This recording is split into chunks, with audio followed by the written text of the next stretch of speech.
play. Hold on. Why is this not playing?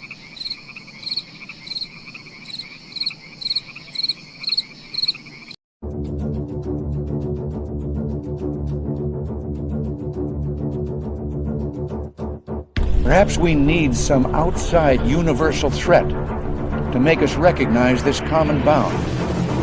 I occasionally think how quickly our differences worldwide would vanish if we were facing an alien threat from outside this world.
Good evening, and welcome to Spaced Out Radio tonight. My name is Dave Scott. Thank you for tuning us in on the Thursday night edition of Our Cryptid World. Brian Bowden filling in for Varla Ventura here tonight as we are in for a wonderful, wonderful show. Dirty Filth is here with another crazy cartoon, but most of all, and best of all, we have all of you. We got Race Fan in the gold medal position. Free Your Mind with the silver. Tim Mothman and his goatee sharing a bronze medal. Forrest Louie has returned. How you doing, buddy? Robert Lamoth, Kitty Cattywack, Paramarv is here. Paramarv will be signing autographs after the show. Line up to the left of the studio, if you don't mind, to the left of the studio. Moving on, we got Kaz. We got Bar Madison in the studio. Sir Brian Bowden and his 18,682 podcasts all running at once right now in a 24-hour stretch. It's beautiful. Ethanol, Vincent Richardson, how you doing? Mel WD40 is here lubing us up for tonight's show because you always want to go into a show nice and smooth, especially with Brian. He likes lots of lube. He wants it slippery when that information comes out. So thank you, Mel, for lubing us up for tonight. Mama Catherine, mwah. Hope you have a wonderful night. I know your niece has surgery tomorrow, and send her love from all of us. Please do that. Little Timmy James, how you doing, buddy? I know you're answering. Good. Yeah, thanks, man. Eternity Eternal, how you doing? As we continue on with roll call, there's T-Bone, my man. How you doing, my friend? Just another guy named Harry. Good to have you back as we continue on with roll call. There's Dragonfly buzzing around the studio. Mark Sanchez and his collection of Hawaiian shirts are here. Mark will be signing autographs after the show as well. Line up to the right of the studio, if you don't mind. To the right of the studio. I almost went left-handed on that one. Rock and Rory, good to see you. As we continue on with roll call, there's Millennia, my man. Frankie B, how you doing? Xanos, good to see you. Good evening, Cosmic Joe and Lee the Bee. Badass Billy Gunn has returned. Queen Peachy Keen looking lovely tonight. Angela Thompson, thank you for joining us as we continue on with our roll call here. And Laura Lobbs, nice to see you. Hillbilly Herb, good to see you. JW3. Al Garay over on Twitch. Ran 4 miles in 22 minutes. Getting chased down by a dog man. He's a little panting, but we got some water for him in the studio here. Phineas on X, good to see you. Fast Hemi, Necessary Dialogue, and the lovely Jessica McCreary. Good to see you all. Keith McCormick, Operation Shutdown, Search and Destroy. Thank you for coming on in. Hi there, Jay Truthseeker. Good to see you, my friend. Mark Eddy, how you doing, bud? Hope you're having a good night. Nina Williams, how are you? As we continue on with roll call. And who's next on our list? Number 17 in your program. Starting at center ice tonight from Stockholm, Sweden. Lars Jansson. He's up for a Lady Bing this year. No penalty minutes. He's got like 2 minutes all season. All right, let's get the radio side going here tonight. Hello and welcome to the radio and podcast side of Spaced Out Radio tonight. My name is Dave Scott. It's Our Cryptid World with Sir Brian Bowden and his lovely beard coming on in here momentarily to talk monsters. We got a great show for you as we are in roll call on our YouTube side right now. And we say hello to Pam Harris and Whoopoo. Josephus Comedy, how are you, my friend? Sasquatch and Holler, thank you for coming on in. As we continue on with our roll call, I'm Hardcore over on X. Good to see you. And who's next? Sierra, thank you for joining us. And are we caught up? We are caught up. I want to remind each and every one of you the super chat is open. It's a wonderful way to support what we do on this show on a nightly basis. And of course, you can shop at our Spaced Out Radio store. Why?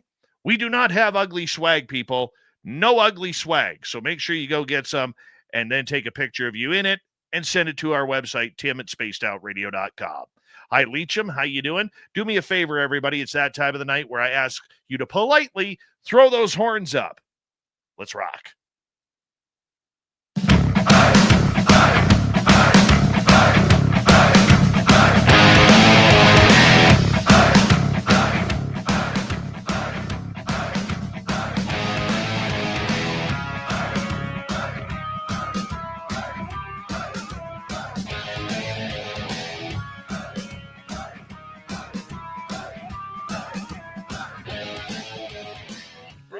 Of Central British Columbia to you listening around the world.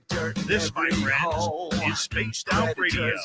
I am your host, Dave Scott, sitting in the captain's chair of SOR headquarters. We welcome you to tonight's show on our terrestrial affiliates around North America, digitally on every major podcast network.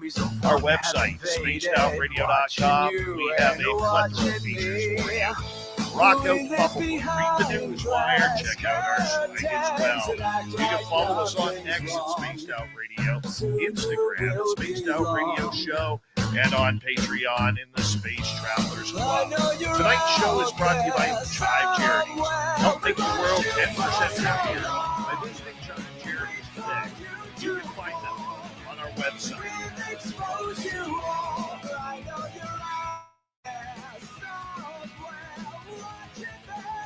Have a fantastic show of monsters and legends coming at you tonight. Brian Bowden is here, researcher, podcast legend, a man who shaves his chest not once but twice a day. He is going to be talking monsters with us here momentarily. Then a busy hour 3. Swamp Dweller is here with another creepy story. The abbreviated version of the UFO report, Tim James, will talk about David Grush, the whistleblower. It's Dave 101 night. And we'll have the weird news of the week coming at you. So now I want to start off on a little bit of a serious note here. Brian Bowden is a longtime guest. You've heard him on this show before. We bring him on every month and a half, 2 months or so, because he's just that damn good at what he does. Now, normally in this segment we call Our Cryptid World, our guest is usually Varla Ventura. However, Varla is taking some time off right now because she is having some health concerns. I'm not going to get into detail about what it is. I know what it is, and it's just not my place to say.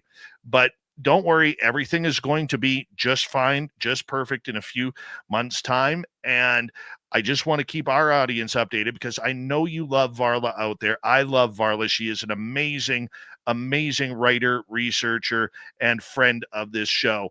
But we want to make sure that we give her some time and space to get some health and healing in there. And so Brian has decided that he is going to be filling in the next 3 to 4 months in order to help us out because he is a great friend of Spaced Out Radio. He's extremely knowledgeable when it comes to everything from Sasquatch to Dogman to monsters, legends, UFOs, alien contact, and everything in between. And because of this, he is the perfect guy to fill in for Varla, where we can go down some deep, dark roads among the monsters among us. Let's bring him on in. Brian Bowden, how you doing, my friend? Thank you. I am doing pretty good. I'm a little bit exhausted. I'm in Tampa, Florida right now at the Hamptons Inn. I'm doing this from the lobby because people are upstairs sleeping. and it's great to be on Spaced Out Radio. But before we start, I definitely want to send prayers, healing, recovery, and blessings to Vorler for what's going on, and that's all we need to do. Just heal yourself up, get well, and come on back. That's how we roll. That's exactly how we roll, and I appreciate that. And I know she'll feel the love coming from Spaced Out Radio listeners and yourself and all of us here. She's an amazing person. And I got to meet Varla a couple years ago when she joined us for our fan party in Las Vegas. And let me tell you, that lady can party. That lady can party. We were going all night long. I don't know how she did it all night in heels. Okay. But that when it's go time, she's like a hockey player. When it's go time, It's time. Yeah. It's good. It's got the hollow legs. Right. Exactly. The thing is, she's not even a big drinker, right? So it's not about like getting intoxicated or anything like that. She just likes to be partying and having fun with friends. So yeah, she is going to try and make it to our Vegas party if everything goes good. Because Merle and I are having a Vegas party May 1st to 5th. I've told you about it, Brian. If you want to show up. I'm trying. I keep trying, but they keep bringing me back in. So I know. You're one of the guys in this field, my friend, that we've never met face to face. We've had hundreds of conversations over the years, and yet we have never met face to face. And I one of these days, I know we always say that, and it's the worst thing you can ever say as a human being is one of these days we actually have to do it, and you never get to it. But darn it, my friend, we literally have to get out there and hang out sometime. I'm definitely, I want to go up to your neck of the woods because I want to see what you got going on there. And I'd love to be in Vegas, even to be hanging out with all the Spaced Out Radio fans and supporters and you. But there's a state called Florida that you could have events in too, and they don't have conferences anything like this.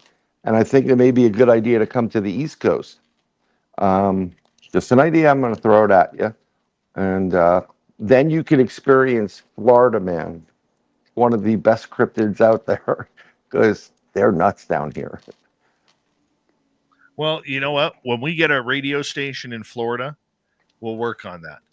I will work on getting you a radio station down here in Florida, and maybe two, East Coast and West Coast. And this way you have no more excuses. And they got a couple hockey teams, and one of them just won tonight, shutout, 8-0, the Bolts. Which I kind of support because these are farm teams for the New York Rangers, and the closest thing the Rangers are going to get to is a TV set this year. So, but let's digress from hockey. Well, we could talk hockey until Sweet Robbie G enters our chat room, and he hates hockey. If I would have known that, I'd never hired him for my weekend host. You know what?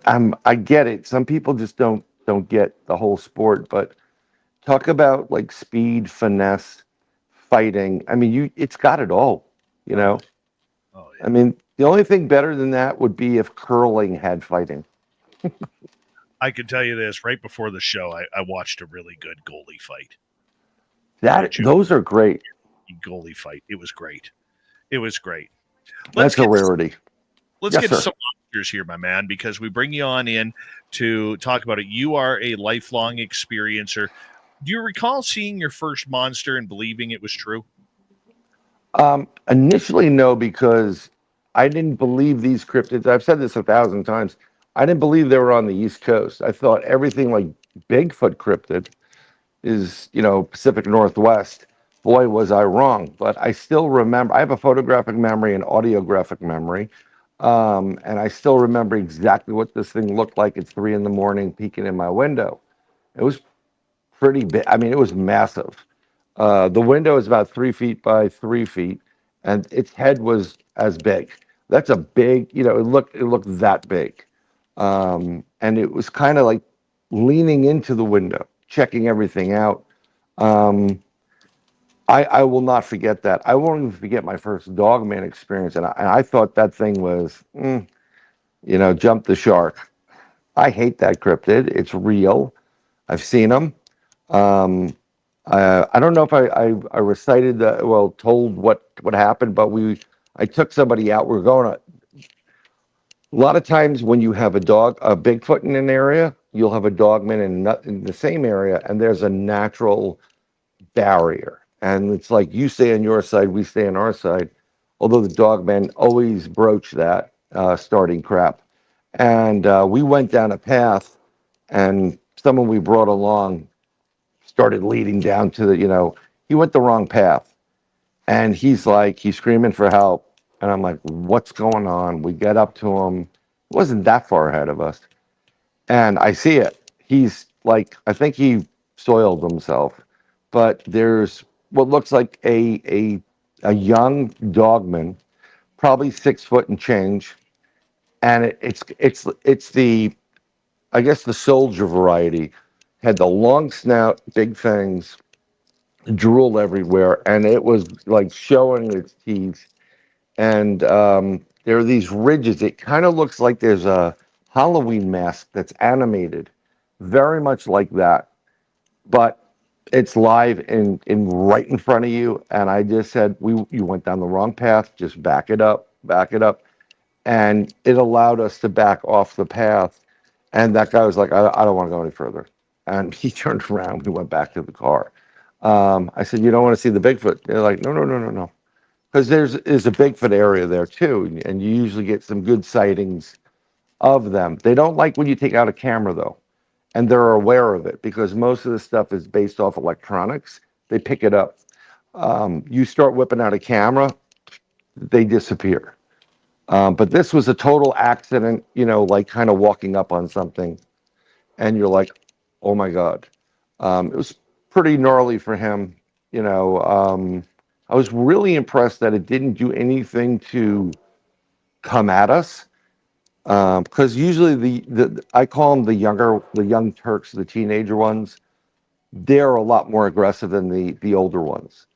I guess the older ones know, cut it out, let's go, and the younger ones are trying to prove something. But this just, kind of snarled, kind of raised its lip enough just to see how big it was, drool everywhere.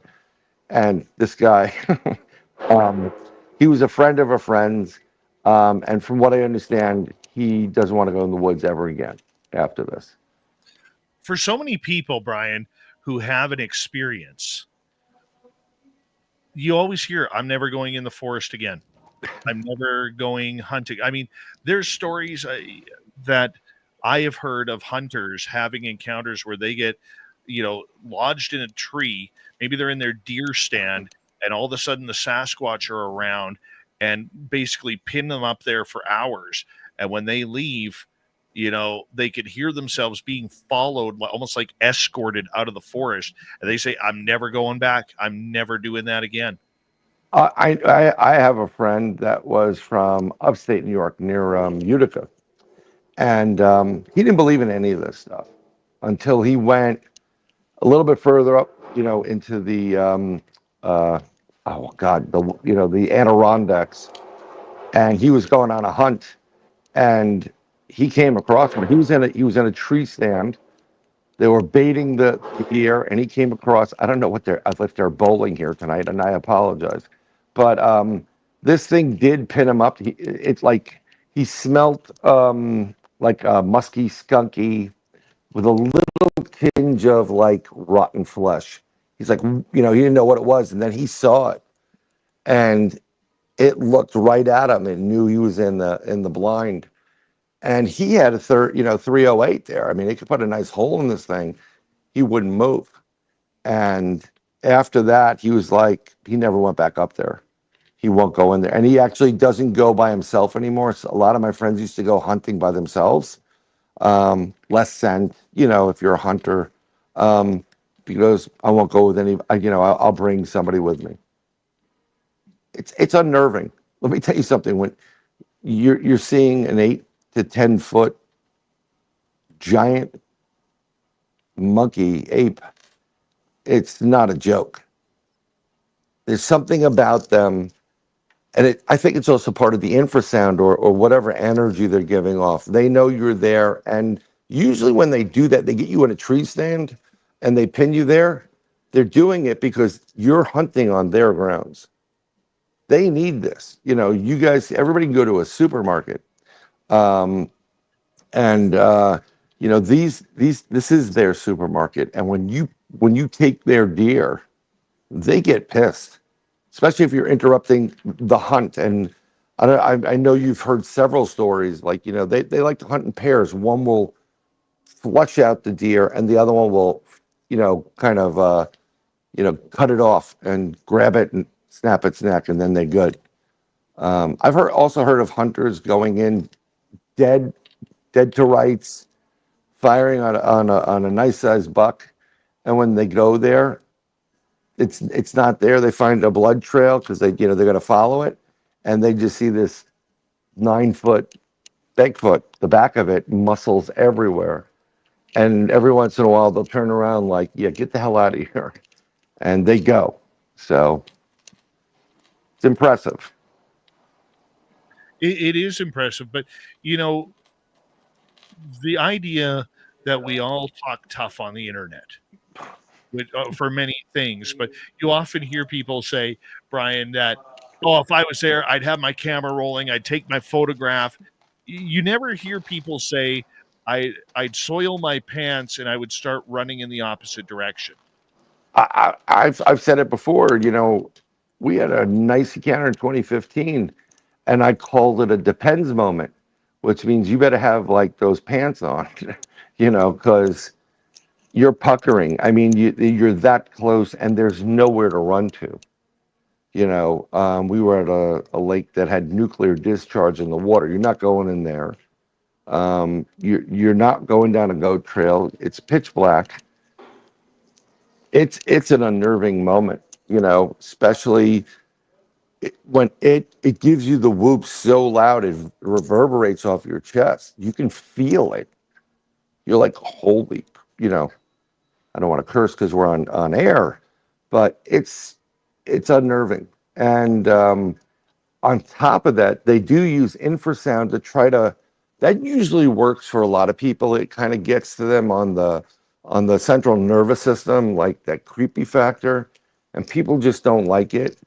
But if you're an experienced, I guess, investigator, and when you start feeling the pressure and the weirdness, you're like, okay, we got one in the area.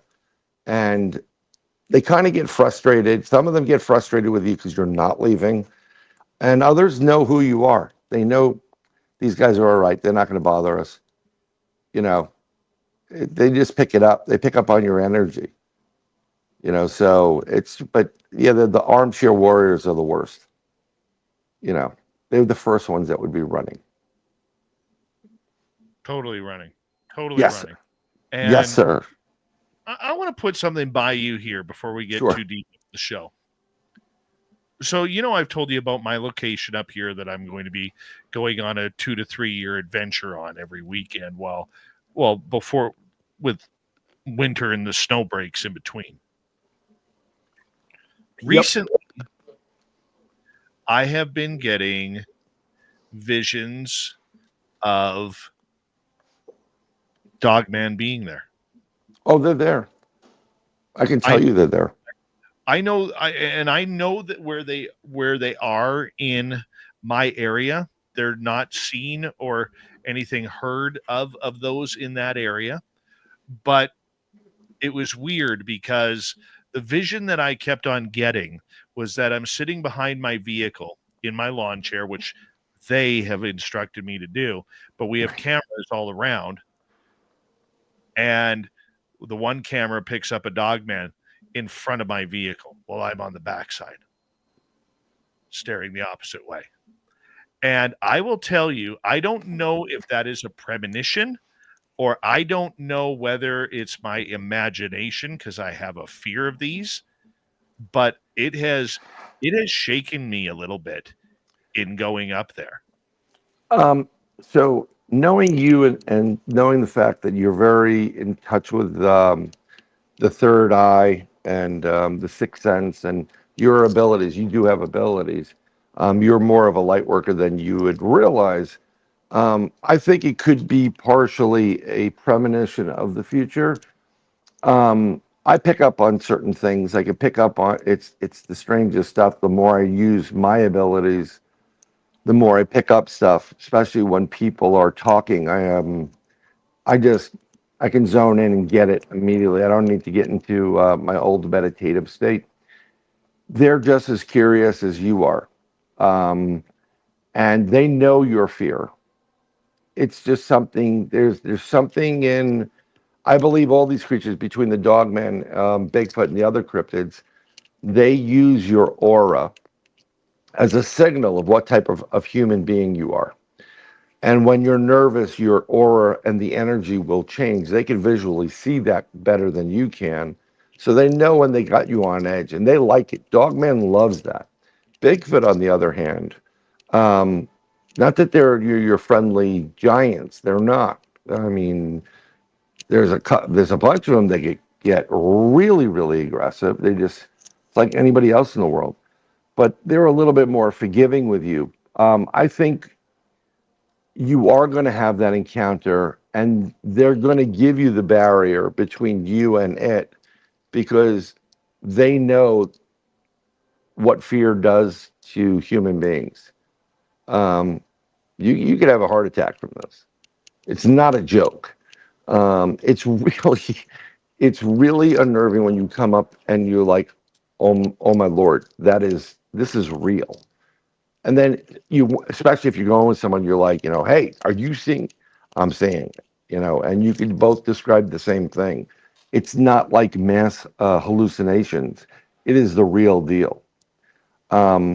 So I think you're going to have that encounter. You're not going to be happy with it, but I think they're going to give you a medium where we'll let you have that space between us and the truck, but we're going to say hi to you. And they're only going to do it because that's primarily a Bigfoot spot. They're only going to do it when the Bigfoot aren't there. If the Bigfoot come back, they'll just get out of there, because there will be a conflict. I saw somebody said about armchair warriors being the audience. I agree with you, but some people take it too far. And unless you're really in the field, and when I say in the field, you're sitting in the mud and you smell like crap and you're there for a couple of days. I mean, it's really uncomfortable. It's just not the way to live. Most people that are the ones like, well, I would have run out there. No, you wouldn't have. I'm telling you, once you're in the situation, especially initially, you'd be out of there as fast as possible too. Maybe you warm up to it, but they got your number. Trust me. They always seem to have that number. They always seem to be there. And like I said, I'm hoping this isn't a premonition, because there's already enough stuff going on there that I don't want to have to add Dogman to the resume. I'm not ready for that.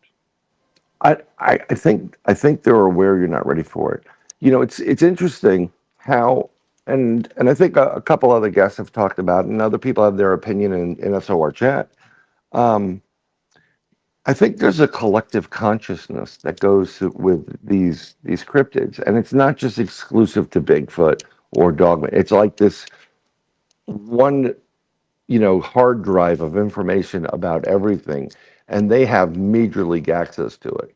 So if a Bigfoot knows something, and it's very interesting, if you meet a Bigfoot in Washington State, I've had this experience in other states. I'm in Connecticut.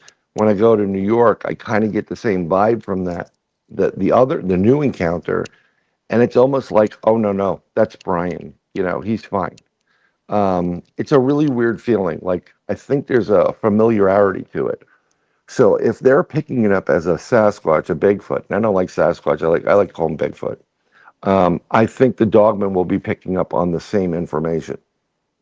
Brian, I'm going to get you to hold on right there, as your cue is perfect. We go to commercial radio break here on Spaced Out Radio. Brian Bowden, Our Cryptid World, continues with Mighty SOR right after this. We get into some stories around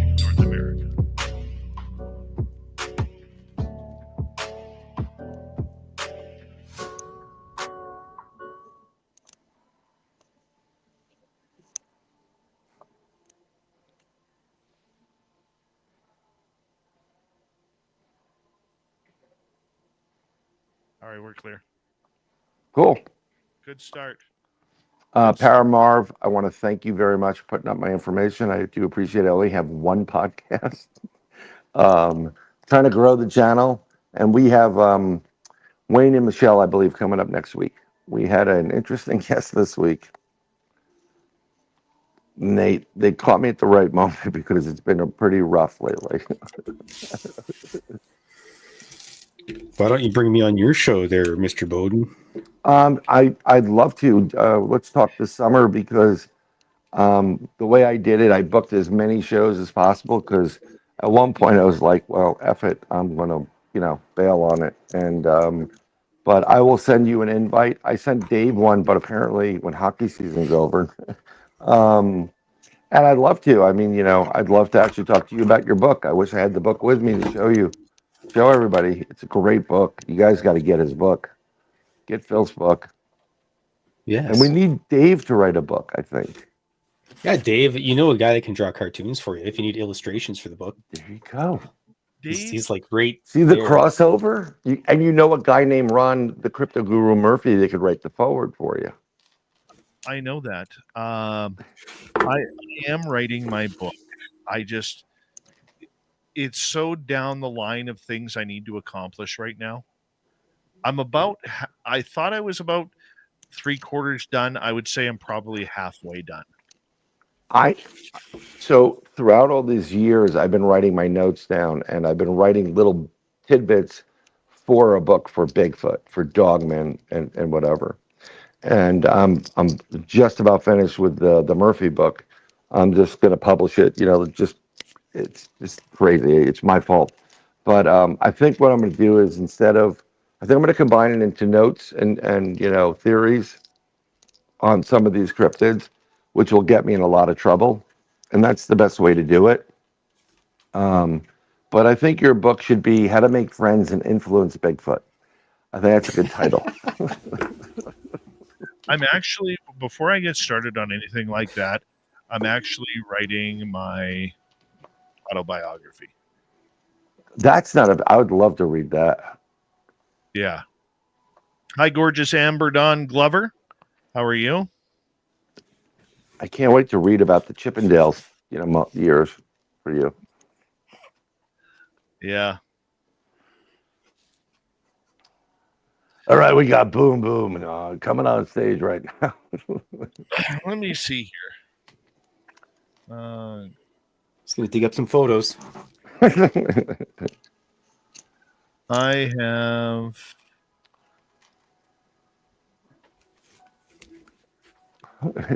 2, 3, 4, 5, 6, 9, 11, 12, 13, 14. I have 14 chapters done. 14 chapters. What are you writing? Are you writing a university level book? Like this is going to be on the final? No, but they're all different stories, and you have to put them all in different chapters, right? Yeah, I guess so. So some chapters will be short, some will be long. Yeah, I mean, it all depends on what size you want to publish it, and then what font. I used to do publishing for a lot of people on the street, and if we didn't have enough, we boost the font. Instead of using like a 12, we go to like 14 or whatever, or 14.5, and it's easier for some of the older people to read. I was going to say for the older folks. Yeah. You should also do the book audio. You should do the audio version of it, and you narrate it. Read it. Look at Jules here. Back in Dave's Chippendale days, the password was for something entirely different. Oh, you are not. You are not there, Jules. Big thank you to T-Bone for kicking off the super chat tonight. Very much appreciate your love and support. It's a good way to support what we do on a nightly basis here. Sir. The show. And of course, you can shop at our Spaced Out Radio store. We do not have ugly swag, people. No ugly swag. So make sure you check it on out and get yourself some, and then take a picture and show it off to us. Here we go.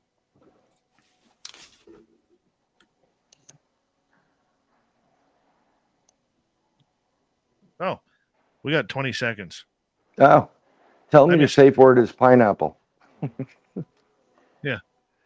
And for some, that's an upside down pineapple. There you go.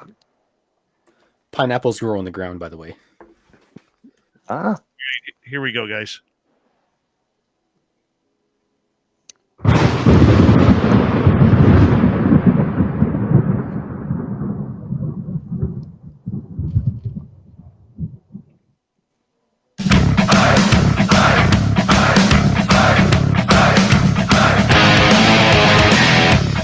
Second half hour of Spaced Out Radio tonight. Monster Talk with Brian Bowden. It's happening on our cryptid world. My name is Dave Scott. Thank you so much for listening and enjoying the woo with us. Hey, we want to remind all of you that if you miss portions of this show or others, you can always check out our free archives on YouTube or any major podcast network. Our website, spacedoutradio.com. We have a plethora of features for you. Rock out to Bumblefoot, read the news wire, check out our swag as well. Follow us on X at Spaced Out Radio, Instagram at Spaced Out Radio Show, and on Patreon in the Space Travelers Club. Here we go. Brian Bowden here. He's got about 1,485 podcasts running all at once. I don't know how you do it, Brian, and still make time for us here on the show. Thank you for coming on in. oh, it's my pleasure. It's kind of like, I'm farming my podcast, so it's kind of like crypto, but just one podcast. This time it's just one day. I'm going to tell you, that joke has been going on for about 3 years now, 4 years. It's awesome. I'm still not over it. It's awesome. It's still, everybody said, like, anytime people, oh, it's Brian Bowden, the man with like 9,000 podcasts. I'm like, yep, that's me. Do you seriously get questioned on that? Oh, I do. Like, how many podcasts do you really have? And I'm like, well, watch Spaced Out Radio, you'll find out. I flip it right back to you. Like go watch Spaced Out Radio. Dave knows. The man with 9,000 podcasts. I wish I had 9,000 podcasts. Yeah, I wish I had 9,000 people at this point. It's funny because I started doing, when I was doing shows, we had Beyond the Realm, which I started. And then we did a YouTube page for that, and then we did Bronxville Paranormal, and it's just, I wish you could consolidate all of them into one. Give your guests over to somebody else. That would be a great commodity. Someone has a show, I'm not doing it anymore. Okay, well, let me get your guest, and you could sell them the subscription. Of people subscribing. Which would be an interesting way to do something new on YouTube. That'd be interesting. Be very interesting regarding that. That's actually a good idea. Yep. Maybe you could charge people like, well, give me $100 and I'll sell you my subscribers. I remember back in the day, totally off topic, but just having fun. Let's go back probably 7-8 years ago, where everybody's trying to start these so-called networks.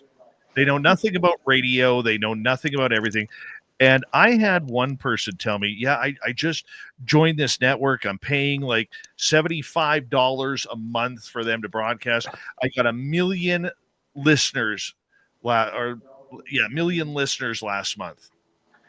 And I said, I hate to break it to you, but the YouTube channel only has about 458 subscribers. Yeah. There's no way you have 1 million listeners. You don't have 1 million listeners.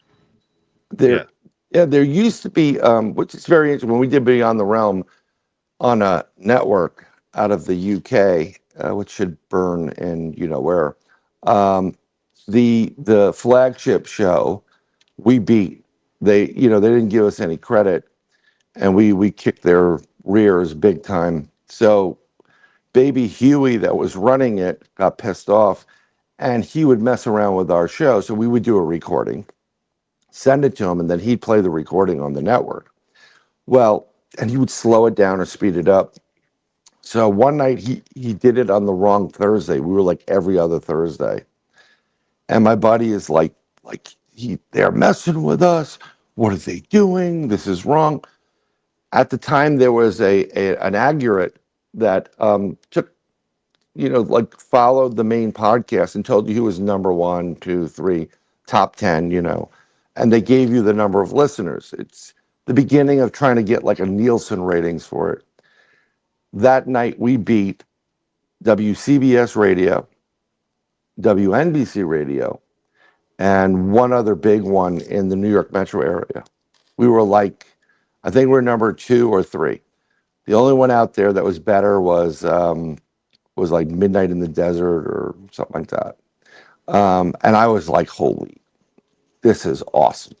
And my buddy's screaming like, he's messing us up. I'm like, we're beating WCBS. This is major league. So it was a fleeting moment, but it backfired on him. So the karma's what? Yeah. Oh yeah. Brian, there's a lot of stories going on now because we are getting into spring. People are starting to head into the forests here. Just curious, what's the news on the street about the sightings going on so far? There's a bunch of sightings right now. They have this problem in North Carolina with wild dogs attacking, but it's not the same. There are wild dogs in North Carolina, a pack of them that are feral, and they're going after some people. But they're also coming across something that's being reported as a really, really big German Shepherd, all black with amber glowing eyes. And it's not a wild dog. They're dogman sightings as well. But what happens is, you can't report that because these aren't real. It would scare the public. And that's what's going on right now. There's a bunch of different ones, and it's usually in the mountainous region, so the western part of North Carolina. And a lot of people are seeing this cryptid that is massive in the woods. And it's going after cattle, it's going after horses. Neighbors' homes are getting, like, chicken coops are getting ripped up. And they're blaming it on the dogs, of course. Something I just got a report on in Calvert County, Maryland, and that's basically by Annapolis. There are a few people that reported seeing a dogman or a werewolf over walking along the railroad tracks in that area. And there was a couple of kids that were playing in the woods near that area. This is what you do when you're kids. You build a fort, play manhunter, and it was getting darker. They were supposed to go home, and they're still, they're walking along the tracks like this was Stand By Me. And they saw what they thought was initially a bear. They saw it standing on its hind legs trying to grab stuff out of a tree. And this thing then turned around, and they said the eyes were bright amber, almost like glowing. And it had this long snout and the pointed ears. And these kids ran home. And of course, parents didn't believe them, like overactive imagination. But what's interesting about Maryland is I may have revealed it on this show. I was in Elkton, Maryland, which is on the border of Delaware. And I'm staying at a Hilton property, Hampton Inn. And I went out to the side. I was on the first floor. I went out to the side of the hotel to smoke a cigarette. And I noticed this really weird passageway. We're up on an elevation. So if you go down almost 10 feet, you could walk to the woods, and there's railroad tracks there. And I said, this is really squatchy, or I hate the term, but there's certain characteristics of woods. It's a Bigfoot or dogman. And in the distance, I thought it was like these two amber lights for a crossing. No, they weren't. And it was getting closer and bigger as I'm smoking my cigarette. And I'm watching this thing come at me from a distance. I mean, it's got to be 100 yards away, but you can see the eyes moving and the head's like bobbling. And as that's happening, I hear something going around like my 9 o'clock. And so I was being flanked, or attempted to be flanked. I got the goose pimples at that point. I wasn't using my spidey senses at that point. I was just being Brian. And when I get the goose pimples, that usually means things are going to go down. I felt very uncomfortable. I went back into the building, put my cigarette out, and I told my other half I was with, I said, listen, if you're going to smoke, don't go outside. There's a strange animal out there, like a skunk or whatever. Go to the front and smoke. And that was the first time it wouldn't have done anything. Not normally afraid of it, but I put stuff in front of the door because it was just that unnerving. Now, what was interesting, again, it's in Maryland. When I saw the area, one of the things I did do after I heard that, I went inside and I looked up werewolves, Maryland. And literally, not that far away from this hotel, there's on the other side of the railroad tracks. A bunch of years ago, husband and wife are coming home late. They're on one of those country roads, two lanes, one direction, the other, and they see this dead animal in the middle of, it looks like a deer, and something eating it. And they said it looked like a bear or a dog. And this thing stuck its head up, covered in blood, and then stood up. They remember the amber eyes and scared the hell out of them. They ran home, as fast as possible, literally hauled butt out of there. And the couple, this is interesting with the dogman, the couple reported having terrible nightmares of this creature. They felt as if somehow it got into their consciousness and was talking to them internally. It really unnerved them. And this is literally within a few miles of this Elkton Hampton Inn. So, you put two and two together and you have your own experience. It's pretty wild. And then I got contacted from a listener, and I think it was off of Spaced Out Radio, whose daughter they live pretty close to Elkton, and his daughter likes to jog. And she said she jogs along a road that has like an internal path. You can do the inside, but she jogs so early in the morning she wants to be in public. And she said something was keeping pace with her. And she felt unnerved, and then she stopped, and then she got this whiff of decaying flesh. And it scared the hell out of her, and she took off. Nothing more from that, but he said, if you're ever back down here, I'd love to show you. And I'm like, sure, no problem. So when I get up there, I'm gonna go check it out sometime, hopefully this summer, on the way back up or down. That would be wonderful. Oh, that'd be great. I mean, I've got, I have another dogman encounter recently, but you know what? Because I was given still shots and an out of this world video, and I couldn't do it on the smartphone. So the next appearance, which will be in about a month, I'll have that video and we can go into that and I can show you that. I think it's going to blow your mind and everybody here on the show. The encounters with Dogman. See, you said something very interesting earlier on about how you thought that a lot of the Sasquatch were West Coast. They weren't on the East Coast. You know what I'm saying?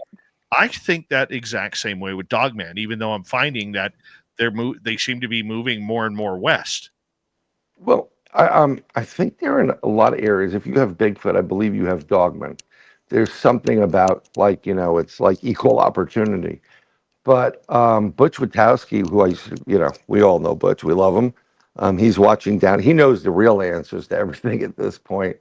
The Lycan Loop in PA is a very strange state for this stuff. There seems to be this whole, arc of dogmen that are throughout PA.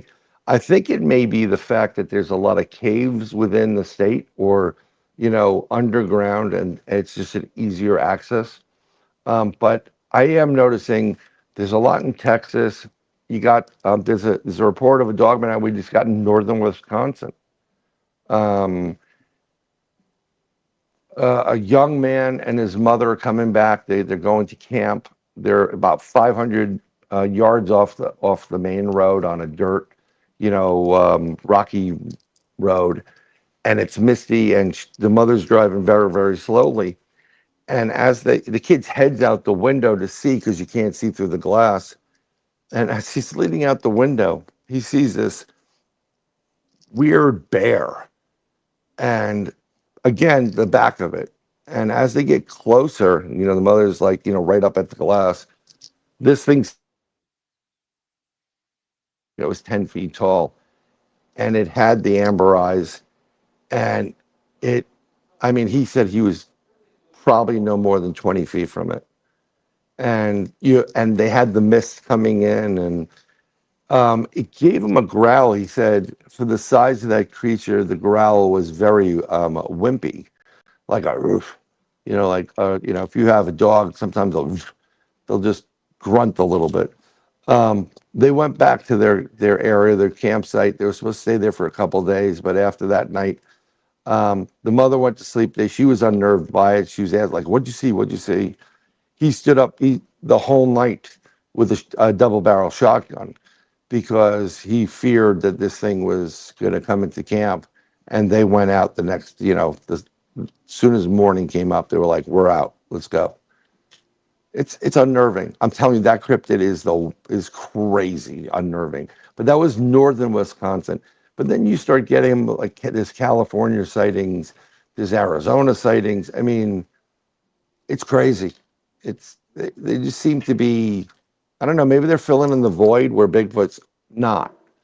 If you see a map of North America, you see a lot of them on the west coast of Bigfoot, and then you see the eastern seaboard has a bunch on that end, but they also have them by the Appalachian Mountains, which is same thing for dogmen. I like how you call them dogmen.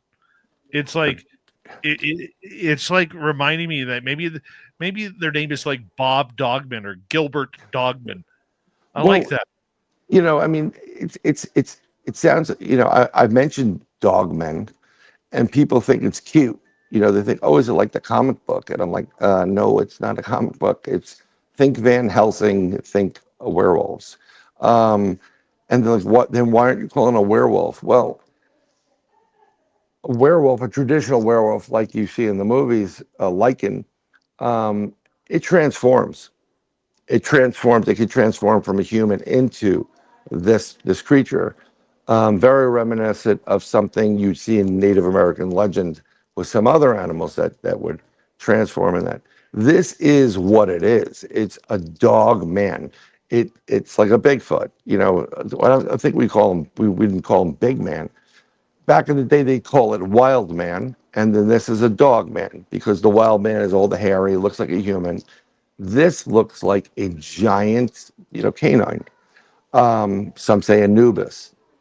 And Well, what's interesting, I don't know if you've gotten reports of this. There's a lot more reports currently about these cryptids transforming more so than ever. Maybe people are encouraged to come forward with this, but there are stories of the dogman coming out of the ground and like rising up, like something out of James Bond, Live and Let Die. The character just pops up, or they disappear. In these still shots, I wish I could have shown it. Jody was out at Knob Creek, and he said himself, an experienced investigator, he said this thing seemed to transform right before his eyes. So it's just pretty interesting that that's what's taking place now. I've heard of this before, of them transforming and being a part of that. I mean, that if we could buy those stories, that really does show that there is something more interesting to this creature than just being flesh and blood. Well, I was a flesh and blood guy on Bigfoot for many, many years until I've had several experiences where this creature has gone from flesh and blood into different forms. I thoroughly believe that it has the capability of flesh and blood. and it can change itself on a molecular level, using it for active camouflage. I mean, we're talking about soft physics here. So the reason why a lot of these Bigfoots can disappear is because they have either more collagen in them or other soft physical parts, physics. And they literally will be nanoparticles filling in certain gaps. And by doing that, you're blocking the light or changing the light. It's kind of like a polar bear's hair. You know, it's not white, it's actually clear. And because of the pigment of the flesh, it's able to change it to white.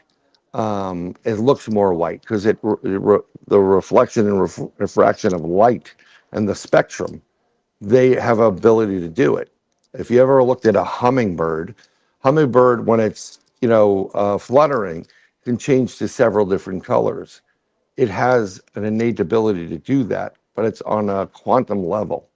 We're getting there right now. And I think that's same thing that if Bigfoot's doing, I believe Dogman can do it. I think there's a lot more connection to both of them than people are giving credit to as well. I don't think it's necessarily separate. Who's getting the credit? I mean, people are very adamant. You know, this field. There's the flesh and blooders versus the woo. And my whole thing, because I was trained with astronomy and physics and doing certain experiments. Not a scientist, but I was trained in the method. And whenever I go into the field, if I can replicate something that's kind of close to the scientific method, very hard to do. But you can't discredit anything when it comes to these cryptids. You can't say, no, it's only flesh and blood. So people say, no, the Dogman's a separate entity. Bigfoot's its own species. I think there's a lot more connection there than you think. A lot more connection. Kissing cousins, almost. And that's something I've been writing down. And I know that when I come out with it, I mean, no, I'll never hear the end of it, but I don't care. Again, nobody has a physical Dogman or a Bigfoot. I'm not doing experimentation on it. So everything that you hear, if you're not hearing from personal experience, which I always like to give people, you're getting hypothesis. So everybody has everybody's right, but everybody's wrong. So that's where the credit's coming from. We got about 90 seconds left before we have to go to break at the top of the hour. Our Cryptid World with Sir Brian Bowden hanging on out with us. And Brian, the idea that, you brought up werewolves, Dogman, do you believe they're two separate creatures? I believe Dogman are separate creatures. Werewolves are a Hollywood figment. Werewolves, in the typical movie sense, is just made up. Dogmen are not made up. I've been there. They're not made. They're real. But I believe it's a species. It's not a fable or a fairy tale, and that's the difference. There are the Wendigo. There are the skinwalkers. That's what I'm talking about. Something that transforms for the most part through whatever magic or bidding they've done to get the ability to do that. I've seen it in Navajo Nation. I've seen video of it where they're chasing a human being and it goes behind a rock up a mountain, and the next thing you know, a wolf comes out, stops, and literally stares right at them and then takes off. And when they go back up there, there's no human there. So how are they doing that? They're transforming. Not necessarily into a werewolf, but they have the ability to transform into other type of creatures. It's always the way it is, just transform. Yep. I wish I could. Cons, cryptids. Yeah. You know how it goes. 100%. I mean, there's so many different cryptids, and it's like the Mothman. I think the Mothman from Point Pleasant is 100% connected to what's going on or was going on in Chicago with the flying humanoids. We'll get to that more. Sure. In hour number 2, Brian Bowden is our guest. Our Cryptid World is the show. And we're through 1 hour. Hour 2 coming up.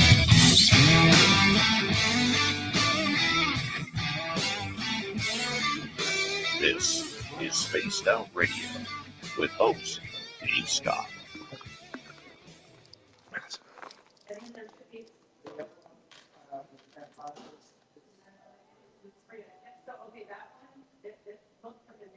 All right, we are clear. Brian, we're going to turn things over to Dirty Filth as we got a gremlin alert on the stage right now. Yes, we He's do. gone. He's got tired of chewing on his own tail. Took his pound of flesh. I also had to bug him a little bit, make sure he kept biting on his tail and everything, because why not? He's orange. Oh, excuse me. Look at it's Stanton F. Alien.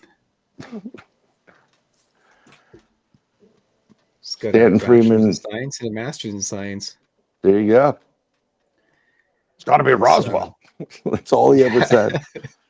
Stanton Freeman was he was like I don't know, I forgot the name that the actor in the original Godzilla movie. He's looking for something. I'm like, that's all he said. Raymond Burr or something like that. He's looking for something.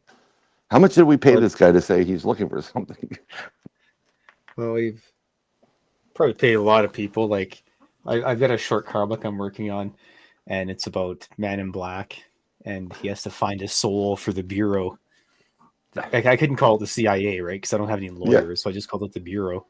Anyways, he goes to the Bureau, and the one guy, the gray alien dressed up with the like Groucho Marx glasses, is like, yeah, people are getting interested in UFOs, and Man in Black goes, oh, that's good, right? It's nice, it's pretty good. And he goes, no, it's not. It's making my job difficult. You got to come up with some stories now. And then the Man in Black goes, well, Close Encounters is still my personal favorite film. And the gray alien dressed up with the Groucho Marx glasses, he goes, yeah, well, we spent a lot of taxpayers' money on that director, so it better have been good. And yeah, so anyways, That's great. No. When you put the energy behind it and there's a story too, people don't understand sometimes, art comes from, a concept, or you come up with something funny and you're like, oh, that would be funny. Let me do this, in an art type of piece. It works. But once I get it all done, I'll send you a copy. Awesome. The book is fantastic, folks. Go get his book. Yes, please. Go to just plug into Google, just type in cryptid cartoons. It'll probably be the first thing that comes up. It's a green cup. Settle down, cats. It's a green cover with a gray alien on the front. Or you can go to filthy.com, FYLTHY.com. There's links to all my stuff on there. Yeah, it's fantastic. It really is. I don't actually have a book to show anybody anymore because that's the one I mailed Brian. Sorry. I ordered a whole bunch, so they're coming back, so I'll have some more, but they're probably all crashed all the snow and everything right now. It took like 2.5 months to get here, but it was worth it. How'd you like that packing job? Oh my God, I thought I was getting like a kilo of Coke from like China. He used the really thin, colorful, cellophane type of tape like you would see on kilos of Coke coming out of China. Well, that's funny because we use that in my warehouse, and truckers of like our usual guys, like they get busy and the usual guy's not there, so some other dude shows up. He goes, oh, this is a place that uses like the orange tape or the red tape or the green tape. Like, yep. Because we wrap everything in black. Yeah. Yeah. And sometimes I scribble like filthy.com on the side of the tape and stuff like that and draw little aliens on there. And I used to do stuff like that, like, Easter eggs or whatever. Yeah. And it is like Peruvian flake. But I used to do that because like we would do stuff and all my friends, a lot of them were, most of them in high school, they were working for Marvel. So they became Marvel artists and DC comic artists. And you would just drop some really great art. Like we were working in an art store, and someone would buy a big pad and the back page would already been filled in with like major league art. we each one would take, we'd be bored. Like, not everybody's coming to an art store. Who would win in a street fight? It's been done. Bigfoot kicks ass 99% of the time. He's gonna just Dogman, break his back. I mean, it's the Dogman is wiry. They've got razors, like whatever, but all you got to do is there's soft spots on them. Whereas Bigfoot is like one giant muscle. They get pissed. Okay, I love you guys. Have a good night. That's Dirty Filth. When he says he's done, he's done. You don't mess around. Nope. Okay, have a good night, everybody. Thanks, Phil. Dirty Filth, we appreciate you, buddy. You're the best. Yep. All right, Dirty Filth, everybody. All right, 30 seconds to go. Thank you to our T-Bone and our Richard Minnick for the great super chats. We greatly appreciate the love and support. Don't forget, you can shop at our Spaced Out Radio store. We do not have ugly swag, people. No ugly swag, so make sure you check it on out. Tracy Winters, how are you tonight? Hope you're enjoying tonight's show. Who else has joined us here? Push up my glasses so I can actually see. I think we're caught up. Here we go.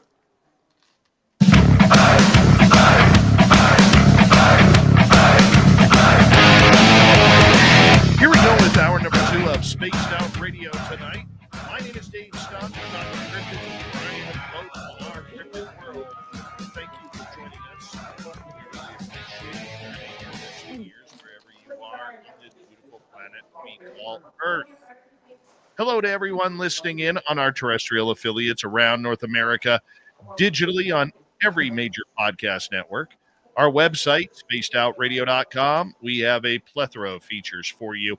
Rock out to Bumblefoot, read the news wire, check out our swag as well.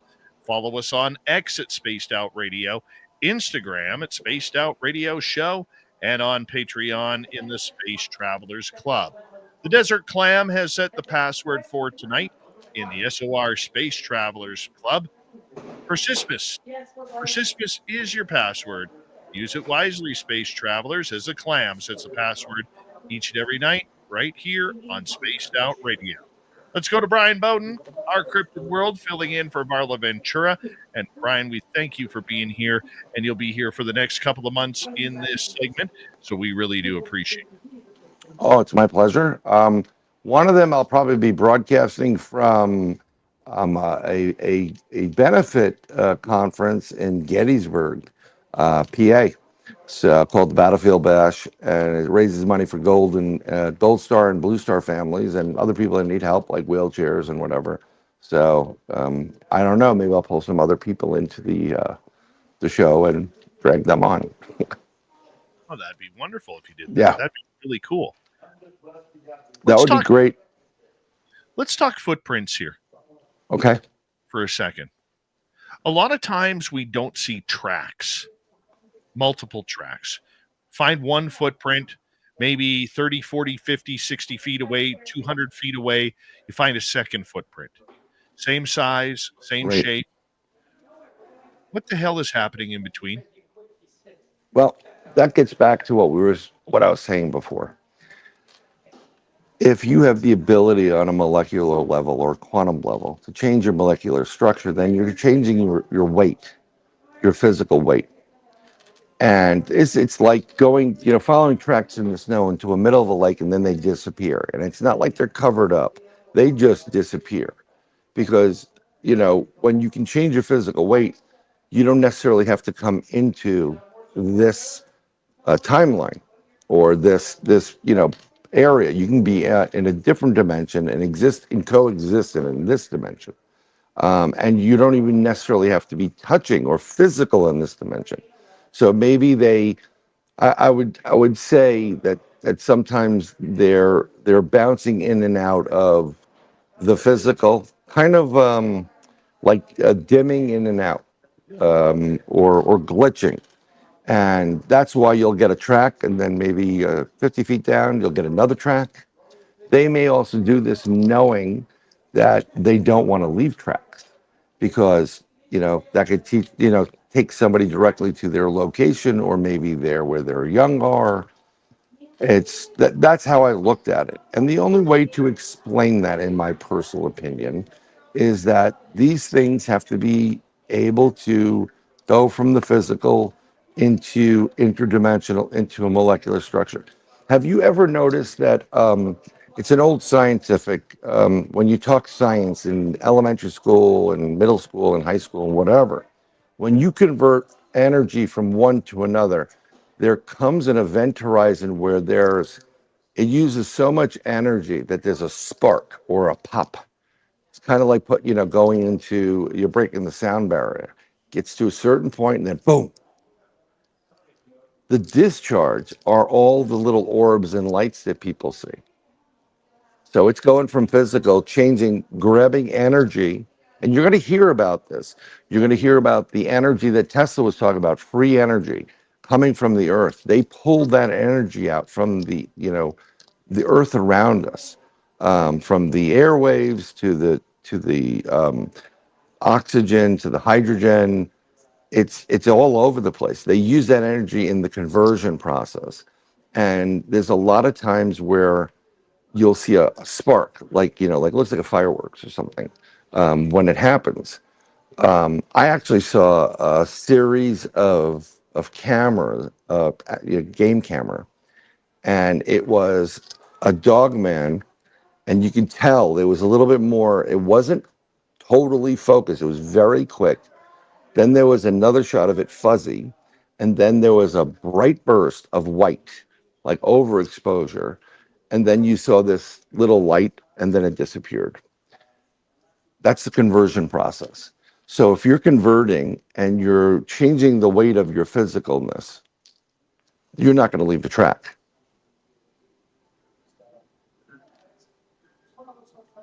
What about the idea that they may be stepping into a different dimension at that same time?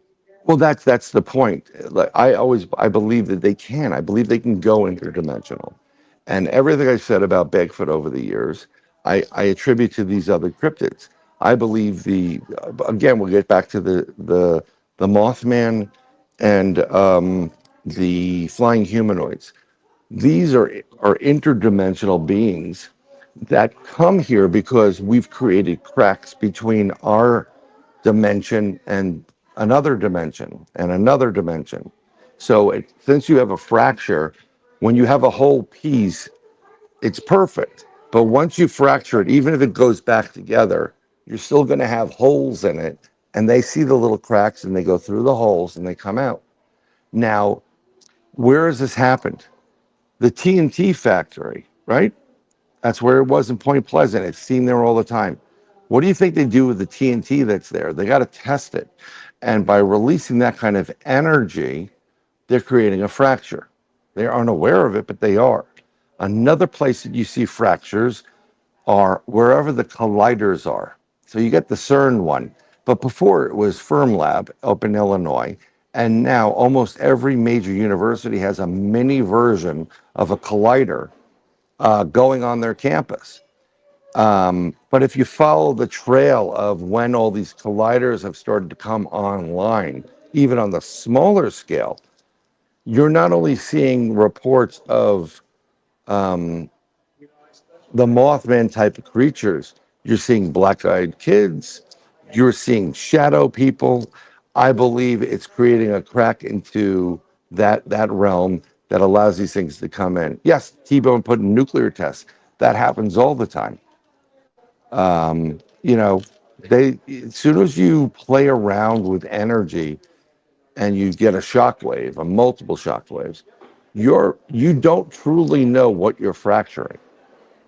You know, it's like the butterfly. It's the same thing as the butterfly effect. You put a pebble in a pond and it ripples out, and eventually it'll hit the shores, and it may dissipate as it goes further, but sometimes it doesn't. And they use this energy and this ability to transform and go internally and externally from our dimension to another dimension. Makes sense to me. Because, I mean, when you just see them vanish in thin air. Well, that's also part of the molecular structure. They may not necessarily be physically disappearing. What they're doing is they're using the energy that's out there, and that's in your cell phone and in your cameras and the earth, and the sun and light and different waves of energy. And they're using it to manipulate biologically their flesh and their skin. Next time when I come on, I'll show you a little bit of a graphic. And it happens with animals naturally. Octopus do it. You're able to either put more collagen in or put other nanotype of particle substances that will block out certain light spectrums. I'm telling you that they're physically still there, but your eyes can't see the wavelength. So they switch to a different wavelength that's out of your viewing capabilities. I brought up, I was talking to Ron Moorhead about it. I said, I believe one day we will have what was called a quantum filter. And the quantum filter will be able to be overlaid or applied to pre-existing film or digital. And once initiated or turned on, you'll be surprised what's around you.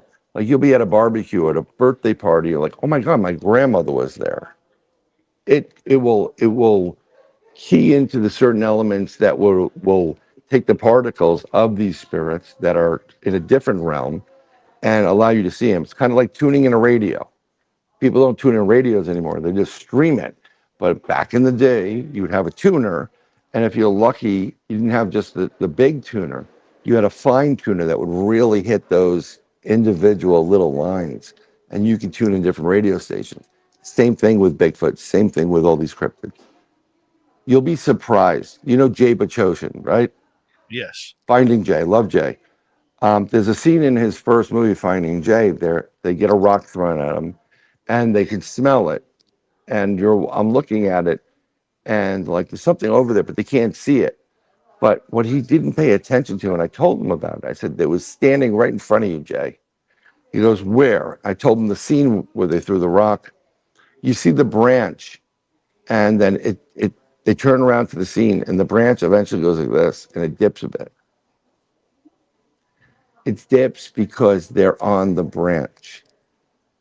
They've changed their structure and the light waves that are passing by them or through them. It's an active camouflage, and that's why you can't see them. You can smell them. Like you can, you get that smell, or you can get the discharge. The only thing that will stop that, that will reveal it all the time is FLIR. Infrared, where you're picking up heat signature. You cannot get past that.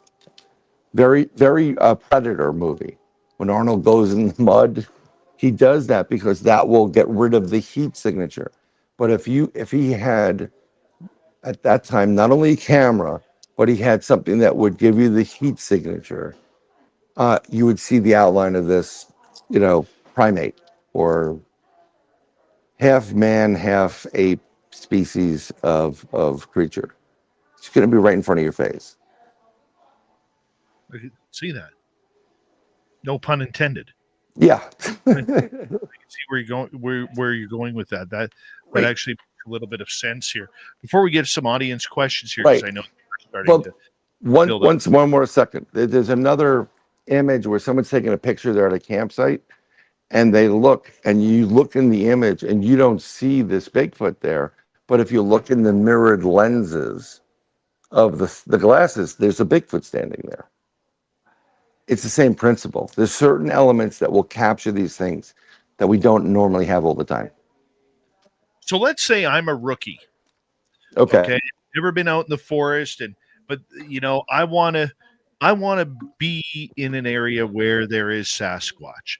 I want to go look for this thing. I want to see it for myself. Tired of seeing the YouTube videos. They've got me all excited. I want to, but I know I have to make a move and do something on my own here in trying to see the thing. So my question to you is this: what should we look for? Number one, to find an area, and number two, how do we attract them to us? Your energy and type of person, a human being you are, will allow them, and it's not just the first time. You have to keep coming back. You go out 10 times. If you're lucky, one time you'll get an experience. The rest you may not. And they may be purposely doing that. It's kind of like dating. You know, they want to make sure you're all right, you know, not a creep off the internet. So there, I would go to known locations that have been publicized by many people. And in New York State, I go to Whitehall or the Adirondacks. I would go to the Appalachian Mountains, and keep coming back and keep coming back and hiking through. Don't go alone. It's always good to go with somebody just in case you get hurt and it's not Bigfoot related. And eventually, if you're going in there and you're a good person, they'll know that that's what your aura is about, right? Some people can see it, like they'll see that, like, you know, that glow that's coming around. Oh, there's gold and sparkles, and that means something to them. Most people that are kind-hearted or good or enlightened will have like a gold hue or a silver or a light blue, you know, something, you know, warm and inviting. It's when you get into the darker ones, it's like a mood ring. You ever put on a mood ring and it goes black and you're like, yeah, well, that's how I feel today. This is all black. They can see they can see it and feel your energy and know whether you're a good man or woman or bad, and like you're going to be a problem. And when you're a problem, they're not going to come forward.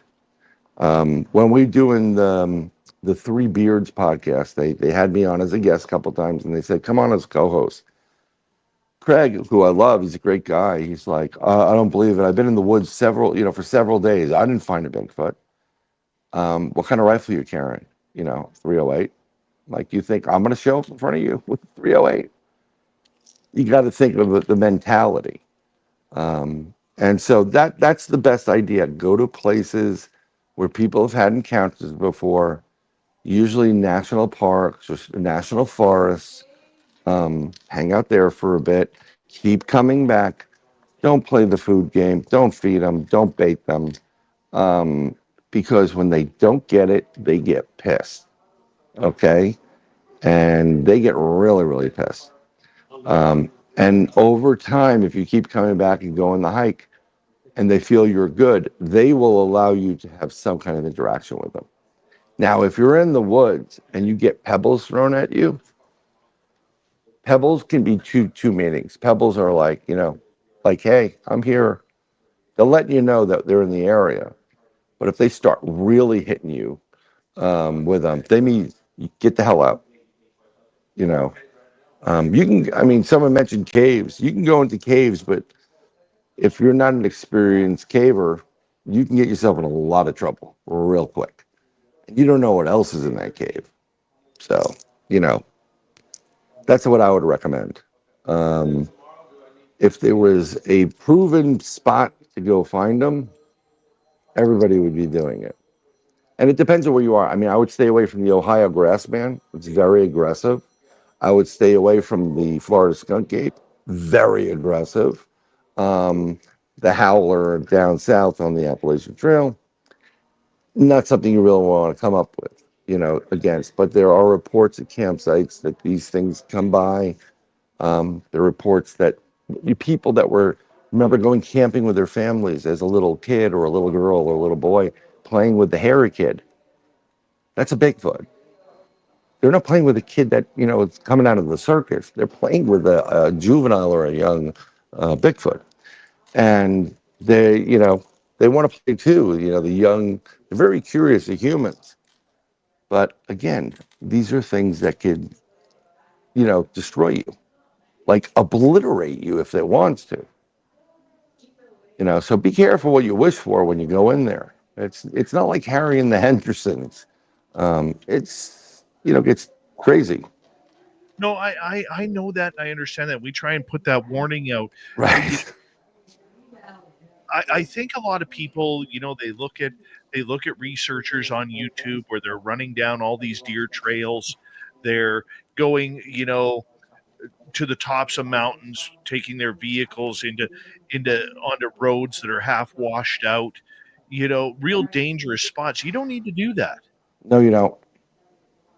I'll tell you what would come in handy if you can have an electronic bike, to be able to get a little bit deeper into off the beaten trail every once in a while and get out quickly, I recommend that because they don't make a sound. So you're going to creep up on them. But then again, like, some people react when you scare the hell out of them. If you scare the hell out of something that's 8, 9, 10 feet tall and they could rip, they may not be the happiest beings out there. Like, what are you doing? They may get pissed off. Then again, you may come up to a spot that could be like a nursery for some of the young accidentally. And then you're going to have a lot of problems, a big time problem. Because if you think your parents were, like protective of you, these things are super protective. And I've come up a couple of spots where you can see like they kind of built something around it. You get the structures, the crosses, and the stars on the ground. And we've come up and we've found mother and child prints. So we found a child print, which is probably about 9, maybe anywhere from 6 to 9 inches. And then we found a mother print that's at least 19 inches. Right next to each other. Like if you were holding your child in the snow, you walked out and you put your left foot forward and they put their right foot forward. They were right next to each other. So there's definitely children there. Once you have kids in the fray, don't go near them. You know what they say about mama bear, right? Do not go near them. It's not worth it. All right, we got 2 minutes. Let's start kicking Sure. off some questions here from our audience Sure. before we have a break.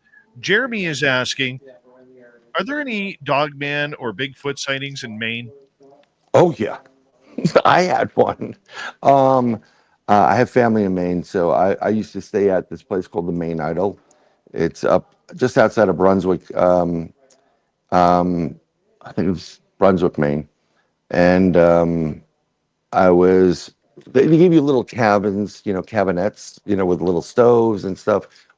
This one was in the woods, and I'm there. I just get that. There's a feeling you get. It's an unnerving kind of like, okay, we got something around here.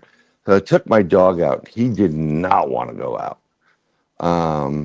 And in the woods, I saw the amber eyes, and it was big. And I'm like, dude, just go back in the cabin. He pulled my ass back in the cabin. Oh, sorry about that. And my dog was a English Bull Terrier, so like Blue. If you're from Canada, and you'll know Don Cherry Dog. Everybody loves Don Cherry Dog. He wasn't afraid of much. And when your dog gets nervous, go inside. That's a big tell. But yeah, there's a ton of them. There's Bigfoot up there. There's Dogman up there. If you want to see them, I would probably hit up to Mount Katahdin area. Although a lot of people go up there, go to the logging roads, and I think it's like Route 9. It gets into Canada at one point. So yeah, cabinets, yeah, small cabins. Hey, man, you never go wrong with seeing the weirdness when it comes to crossing the border, because there is no border for these creatures. They tend to go out and make things happen. We're going to continue with audience questions with Sir Brian Bowden, Sure. who's in for an ailing Varla Ventura, who will be out of action. We put her on the DL for about 4 months, 3 months, maybe 4 months, just to give her some time off, but she will be back later this year. Brian Bowden will be filling in.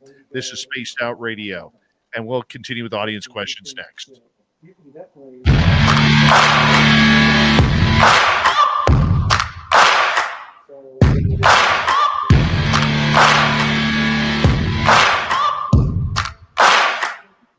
You're listening to Spaced Out Radio with your host, Dave Scott.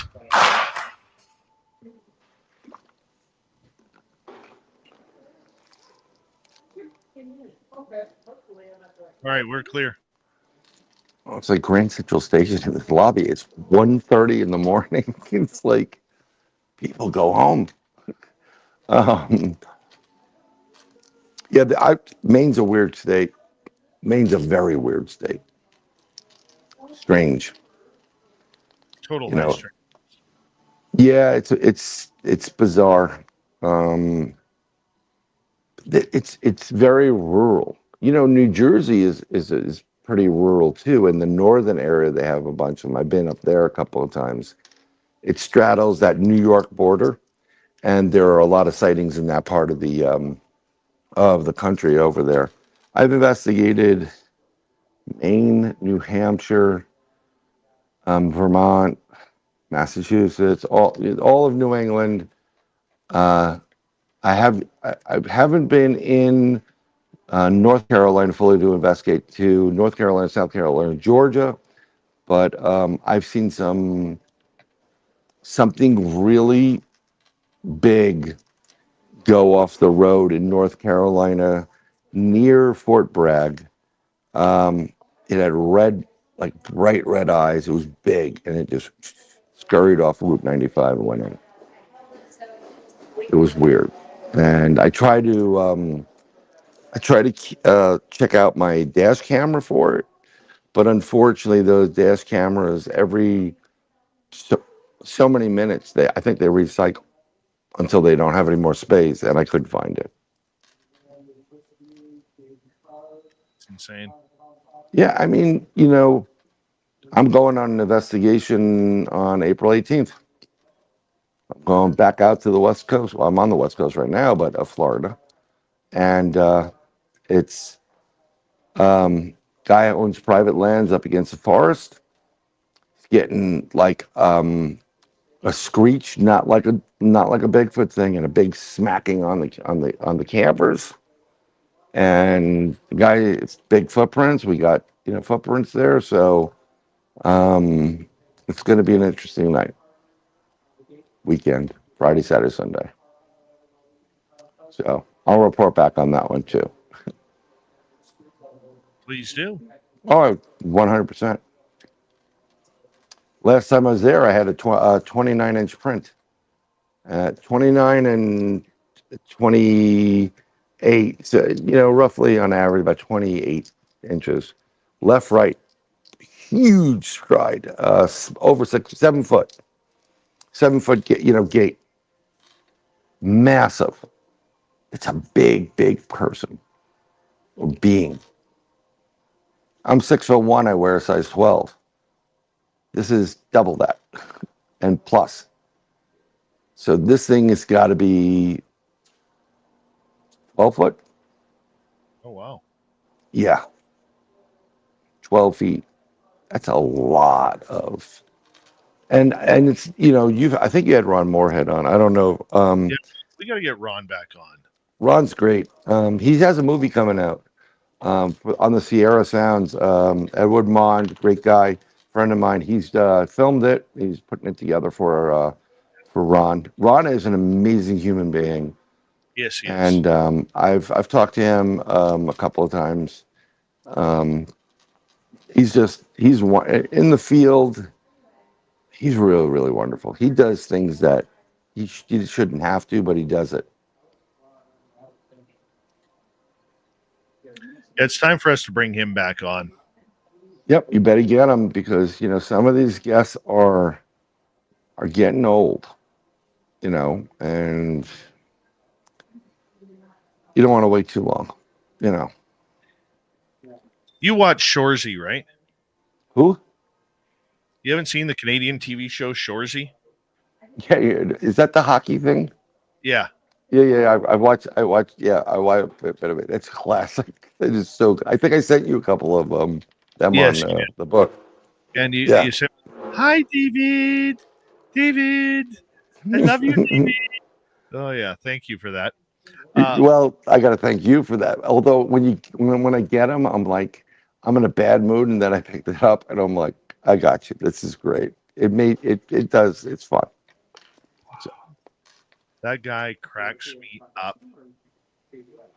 Oh. It's just hysterical that he does it. Oh my there was a report of a dogman this guy saw like when he was in the service in Guam, and that guy kind of like maybe it was that guy he was seeing, Brian. You know what the Brian. best part about it is?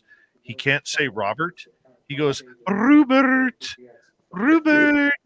I love you, Rupert. I said those to Rob all Well, the time. there's a couple that come in, and there's two of them.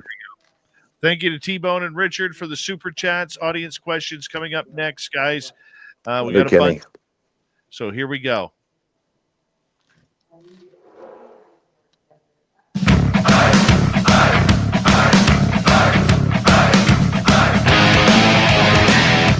we are kicking off the second half of Spaced Out Radio tonight.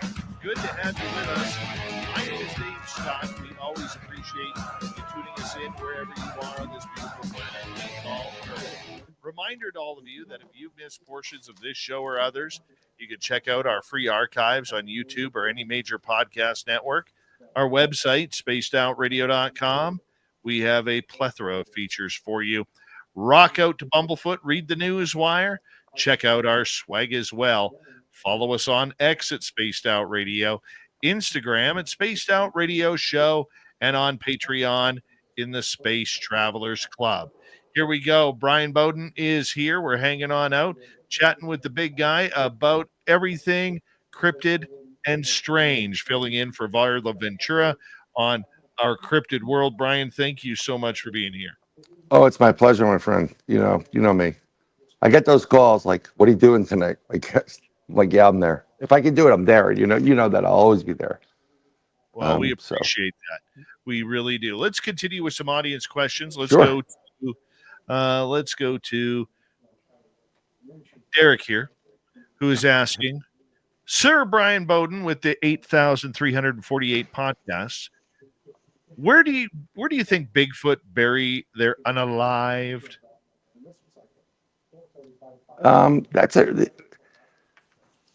Up in New York State, we have an area which we believe has some graves in it. You see these piles of rocks like we would bury somebody. Have you ever seen the old Western graves? They kind of they dug down a bit, but they put rocks in a pile on top of it. And it doesn't seem natural. There's no reason why they would have these type of stone there. So I think some of them are buried actually physically on Earth, but I wouldn't put it past these creatures to know, like some animals, they know they're going to die and they go away and they die someplace else, or maybe they transition from physical into the interdimensional so they can expire back in the spot, back home or whatever they want to call it. Do you think, though, that, there are theories out there that if it is interdimensional, that they could be burying it within cave systems or even taking the bodies to a different realm, so to speak? Well, I mean, that's what, with the Bigfoot themselves, they're very, I don't like to use the term, but clan oriented, mother, father, kids, and grandfather and whatever. So they're very family oriented. They kind of stick together. And I think they do take care of their elderly.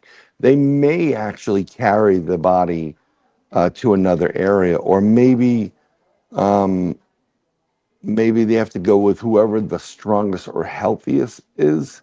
They work together to use both energies to kind of, encompass the deceased and bring them into a different realm. But cave systems, they very well could be in the cave system, but there's no way you're going to get near it.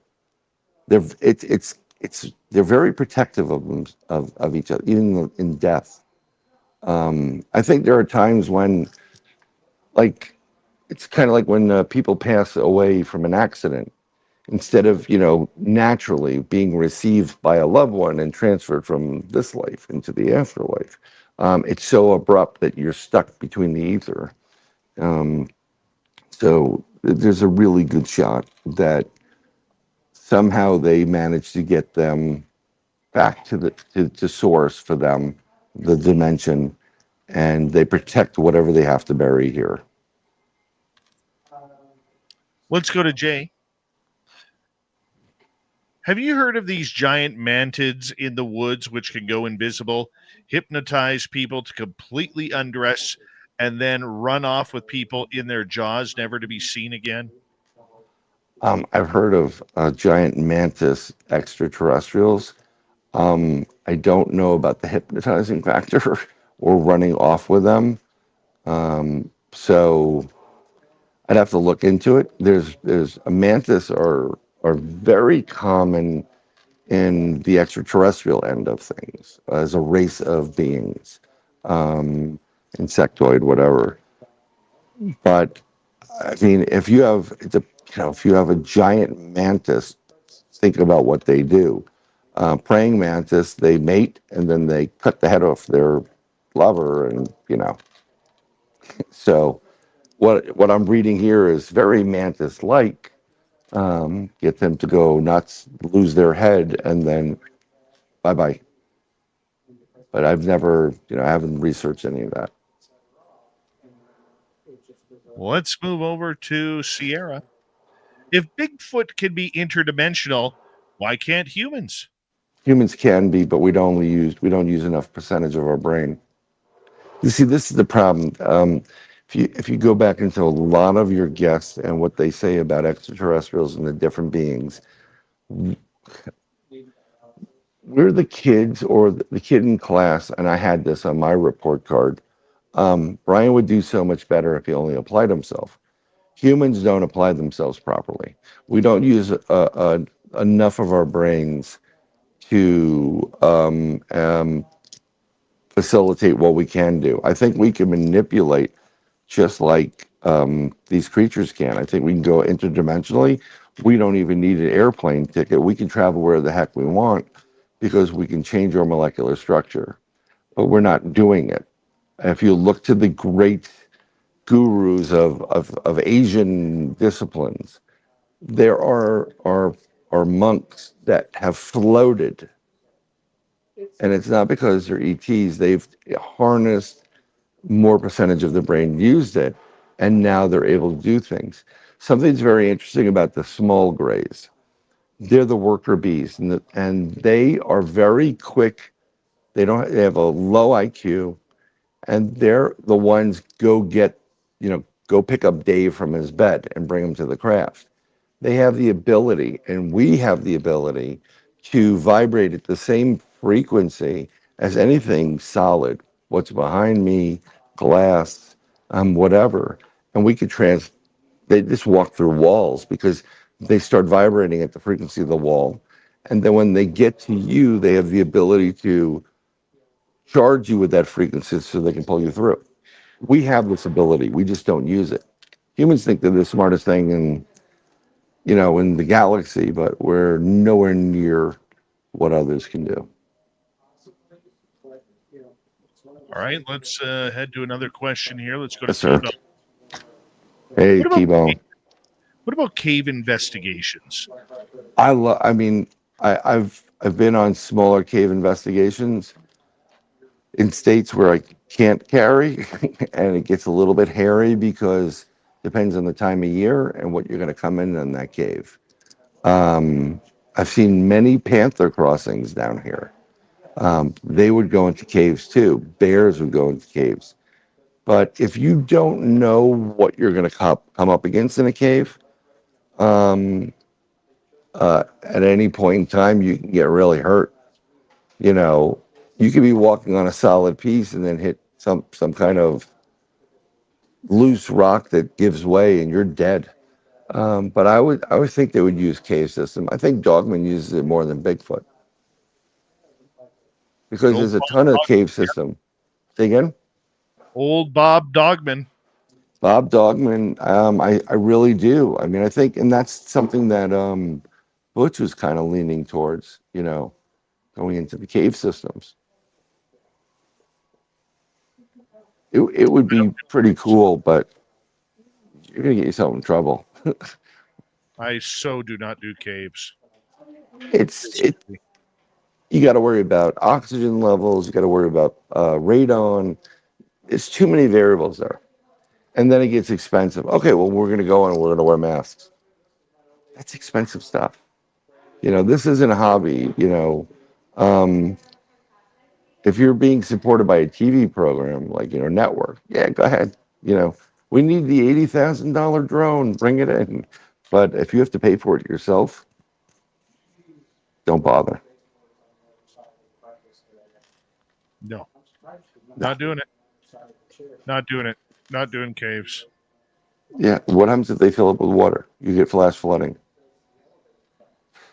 I'm more worried about what's hiding inside. You know what? I'm worried about it. I was told by someone out of Canada that I need to go up to the Panhandle because that's where the ant people live. And there are reports through native tribes of a group of ant people. They like humans that look like, they have the ants with the antlers and everything, antenna coming out, and they go underground. And he goes, they can be very dangerous because these are the same beings that are also going to be in cave systems. And I mean, we've heard about what is it, the Battle of LA and Skinwalker Ranch, and some of these beings, are they drilling down into something and they come upon an underworld there, and they're not joking. You shouldn't be there, Oh yeah, Yeah, I'm going. I They get just. stuck. And here's the other thing too. People have claimed to have alien encounters in caves. People have claimed to have Bigfoot encounters, Dogman encounters. Never mind the fact that if you go back 30 years, that somebody like the Iceman was taking his victims and duct taping them up in caves, letting the rats feast on. There are, it's kind of like, remember growing up, we saw a couple of what they call hobos. And my dad would tell us stories about some of these, like they're dangerous, they're vagabonds, and we're like, he told it like it was. There are individuals in this world that are pure evil, and they know that a lot of people aren't going to go into those caves because there's that little voice. It maybe don't want to go in there, so they occupy them. And if you do come in, they'll take care. They'll take care of you. Take you out. And you get serial killers, you get just devil worshippers, some other stuff. It's not not a good way to go around life at this point. You know. Nope, just wouldn't do it. Yep. Wouldn't do it. It's not for me. Let's move on. Yes, sir. Let's another question here. This one comes from Paramarv. 7 years ago in North Carolina, it seems that Bigfoot took care of a lost little boy. Do you think a dogman would do the same, or would that story have ended very differently?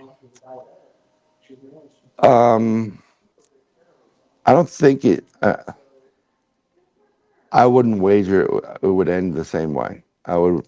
I think it's an opportunity. Depends on how old or what age group these cryptids are on the dogman side. Don't get me wrong, Bigfoot has consumed humans. What they don't tell you about Bigfoot is they do like the taste of human flesh, as well. Not all of them, but a bunch of them. Dogmen have reportedly liberated, human beings in various age groups. And the police come in and they arrest the parents for whatever reason, and no one believes them that a werewolf took their kid. So, but that Bigfoot, that was interesting. I think I think that Bigfoot over in North Carolina, I know the story very well, must have had repeated experiences with it. Sorry for interrupting you there, Brian. Yeah. For people who may not know the story, tell us what happened. Well, it was one of these, a child got lost in the woods in the mountains and took off, and they went search and rescue for the child. And I believe, I may be mixing this up, but I believe there was a third party psychic or whatever said you need to go to this spot at this point time of day it was Monagle, out of the Monroe Institute, and they the state troopers, like, normally they just drive by an area even when it was combed, right? So they'll get 100 people together, arms locked, and you all walk in a line, so you look for evidence. And they called up this guy and said, we need help with this missing child. He dialed into it, said it's going to be this mountain. You got to get out of your car and walk due north, and this kid will eventually, you'll run into the kid. And so the child got lost. It was cold. It was, not good weather. And when they got the child back, they found the child. They asked, "How'd you get lost? Where'd you get help from?" And they said, "The bear helped me. The bear picked me up and carried him to safety." The bear. It's a Bigfoot. They know right and wrong, and it's that could have very well have been female Bigfoot, a little bit more sympathetic towards the young than the male. And this is no reflection of men or women, but it's in general, when a female gives birth, there's usually a super connection there, and they would know that if their young got lost, they would freak out. So I think that's what basically ultimately happened. But the kids said a bear took them and described it, and it was a Bigfoot. They thought they said, "Oh, the kids, he's cold, hypothermia." I'm like, he's Bigfoot. Bigfoot picked him up. Bigfoot brought him back, or to the area where he would get out. It's crazy, but it happens. Let's go to T-Bone. Sure. What do you think happened at Dyatlov Pass?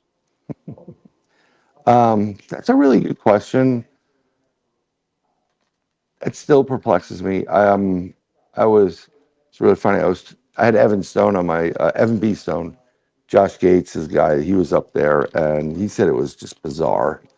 But I personally think if you see the images of these, of some of the bodies and the pieces cut out, and it looks very reminiscent of when you find cattle mutilations.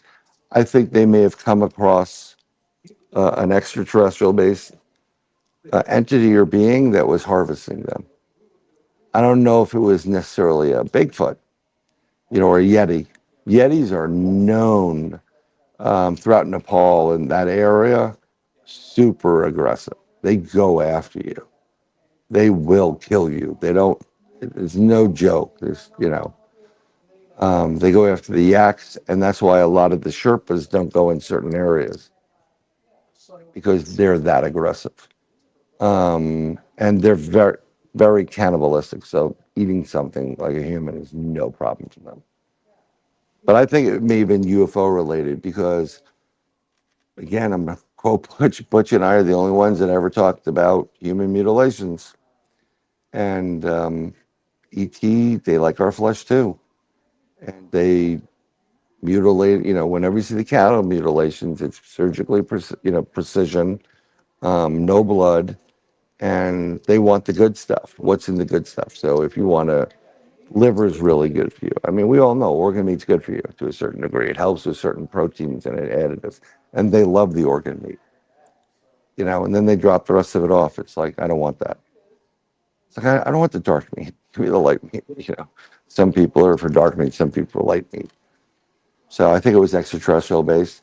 And it may be extraterrestrial based with whoever's connected with the Russian people and having an interaction with extraterrestrials like we did with Eisenhower,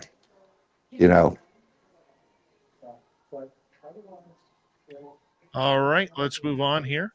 Let's go to Jules. We got 4.5 minutes, Brian. Okay. When you're talking about the bleed through, she's like, the bleed through from beings in our space, but for the most part, out of our residence, with our perceptions, without technology. No, they're very aware of what they're doing, and I don't think it's technologically. we're doing things like it now because we're playing with the collider. We're playing with things we don't know what the positive or negative are. But with these beings, they know what they're doing. This is an innate ability. But it was 2 years ago we heard about the Bayside shopping mall, about these extraterrestrials coming in and phasing, sometimes in human form, other times not. That's a being that's straddling two different dimensions, has the ability to, and it gets to a certain point where you can either take the step in or take a step out. But there's a certain, you know, point where you're at the same frequency of both, kind of combines, and you can do whatever you want. So that's All what right. I'm talking about, the bleeding in. Let's go to Leecham. First, have you tried or heard of drawing encryptids with CE5? Second, what's the largest you think they can get? Third, lizard reptilian reports? Nothing really lizard or reptilian on that end of it. As far as there is rumors that in some of these cryptids, 25 feet, 25, 30 feet. I don't believe they're Nephilim. So I want to just say that straight up. I think they can become a lot bigger. And when you get into a different dimension, again, straddling different dimensions, everything's different there. They found this huge, basically underground ecosystem in China where massive cave systems. We were talking about caves that these Bigfoot could have, 25 foot would be no problem in there. I use remote viewing all the time on investigations prior to me going out while I'm there. I use something called an active intelligence encounter where we meditate and we use our consciousness to send out, like, we want an experience, we don't want anybody to get hurt. And if people are carrying weapons, we say these are not for you. They are defensive weapons because there are predators out there that look at us and we need to protect ourselves. And if we have to take something out, we offer it to you and your family as a gift, from us. But they're pretty big. I mean, 25 feet. It's over 2 stories tall. It's almost 3 stories tall. Amazing stuff. Yeah. Last question from our audience goes to Xanos. Sure, Xanos. Who are protectors in the forest? I don't think they're the protectors of the forest. I think they've gotten the guardians of the forest through indigenous, but I think they just use the forest because that's where they know the landscape. They know what they're looking for. They know what they like as far as the food is concerned. And I do know that down in Florida, there's a place up near me that they were building like 400 acres or something like that, 4,000 or 400,000 acres. And while they were building, a couple of the crew on a Latino site saw, they described a giant monkey. We are broaching into their forest, but maybe we're getting close to it, and maybe they will protect it by not allowing you to come in. But I don't think they're like, they have a role in this thing. Like, you're the protectors, and you guys are the sergeants. And I don't think it works that way. Brian, where can people find your podcast? Every Wednesday, 8 p.m. Eastern, at Brian Bowden on YouTube. So @ Brian Bowden with a Y, Bryan, Bowden. We have Michelle and Wayne from UFO Michigan, UFO sightings in Michigan paranormal podcast on this coming Wednesday. And we got a good show lined up. It starts at 8 p.m. We go to max of 10 p.m. But if it's going good, I'll just keep going. Brian Bowden, everybody, on Our Cryptid World. We'll talk to him next month. Swamp Dweller and Tim James coming up next. You're listening to Spaced Out Radio with your host, Dave Scott.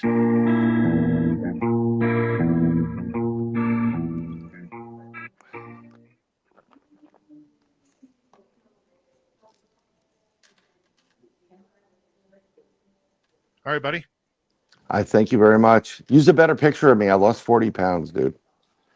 And that one I That's- look like fucking George Lucas. You are George Lucas. No, I'm not. No, I'm not. Thank you. Thanks, Take care. everybody. Thanks for all the questions. If you have anything, just hit me up on Facebook. You know, say, I saw you on Space Out Radio and you were an, no, whatever. Later, brother. Have a blessed night. Bye. Brian Bowden, everybody. We'll be right back.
All right, we got a minute to go here. Let's bring in little Timmy James.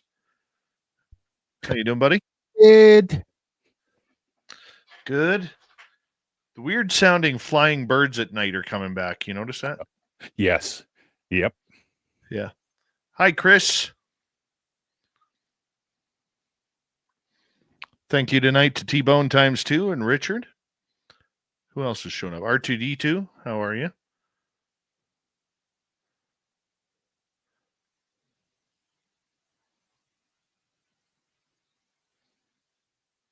You have a good day? Yeah. How about you? Not too bad. If I didn't slip down my stairs when it was pouring rain this morning. Oh, no. Yeah. Here we go.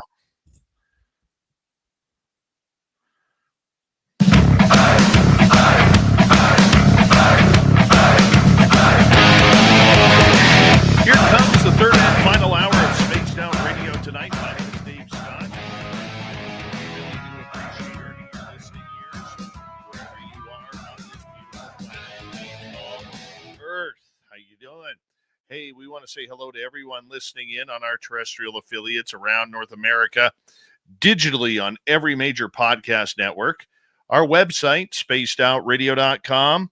We have a plethora of features for you. Rock out to Bumblefoot, read the news wire, check out our swag as well.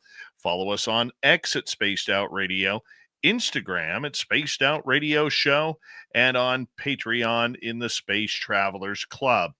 The Desert Clam has set the password for tonight in the SOR Space Travelers Club. Let's get right to it. It is Hersimus. Hersimus is your password. Use it wisely, space travelers, as the clam sets the password each and every night right here on Spaced Out Radio. Let's head to the swamp. Hello and welcome to Spaced Out Radio's Swamp. I'm Swamp Dweller, and tonight I'm going to take you on a mystic journey of the unknown, sharing tales of monsters, legends, and nightmares. Welcome to the Spaced Out Radio Swamp.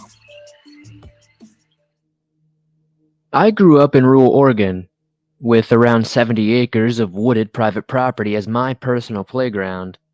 By the time I was 16 years old, I'd spent countless hours exploring every foot I could, and have never experienced anything more unpleasant than poison oak and more than a few blackberry scratches. Oddly, there was one small portion of the property I had never explored. I could not really tell you why I had never gone to this little corner, but I just never did. It was like an unconscious choice to just never go there. There was an old trail that went there, but I don't know, I guess it just never came up. One afternoon, I got the itch to turn left and follow that trail, however. The day was bright and warm. Nothing was sketchy or untoward. However, within the first 50 feet of the trailhead, I felt an overwhelming need to stop in my tracks. It was like, as I stood there, I was stepping into a sticky mousetrap.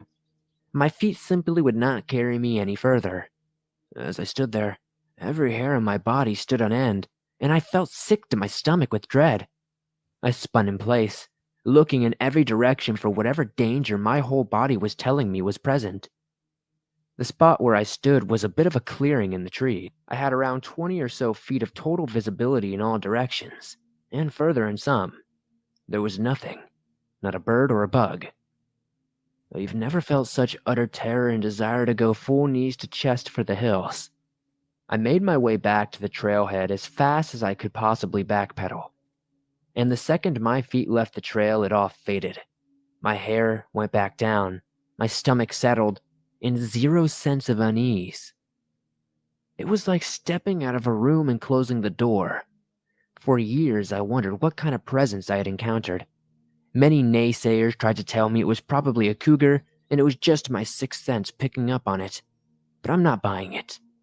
Then, in talking with my parents one day, who used to wander that property when they were dating a few decades ago, I found out they had come across the remnants of an old homestead there.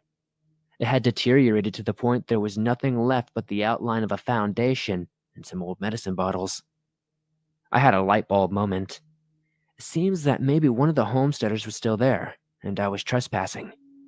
I've had short-lived moments of temptation where I thought about going back there and seeing if I could replicate the experience. In all honesty, though, whatever was there was way too dark for me to ever want to encounter it again. It seems best left alone. Thank you, Swamp Dweller, for another crazy, spooky story. If you want more just like that, head on over to YouTube, type in Swamp Dweller, and hit subscribe, ring that bell. There's thousands of free stories just like that waiting for you to listen to. Time for the UFO Report. That is an interplanetary flying space saucer.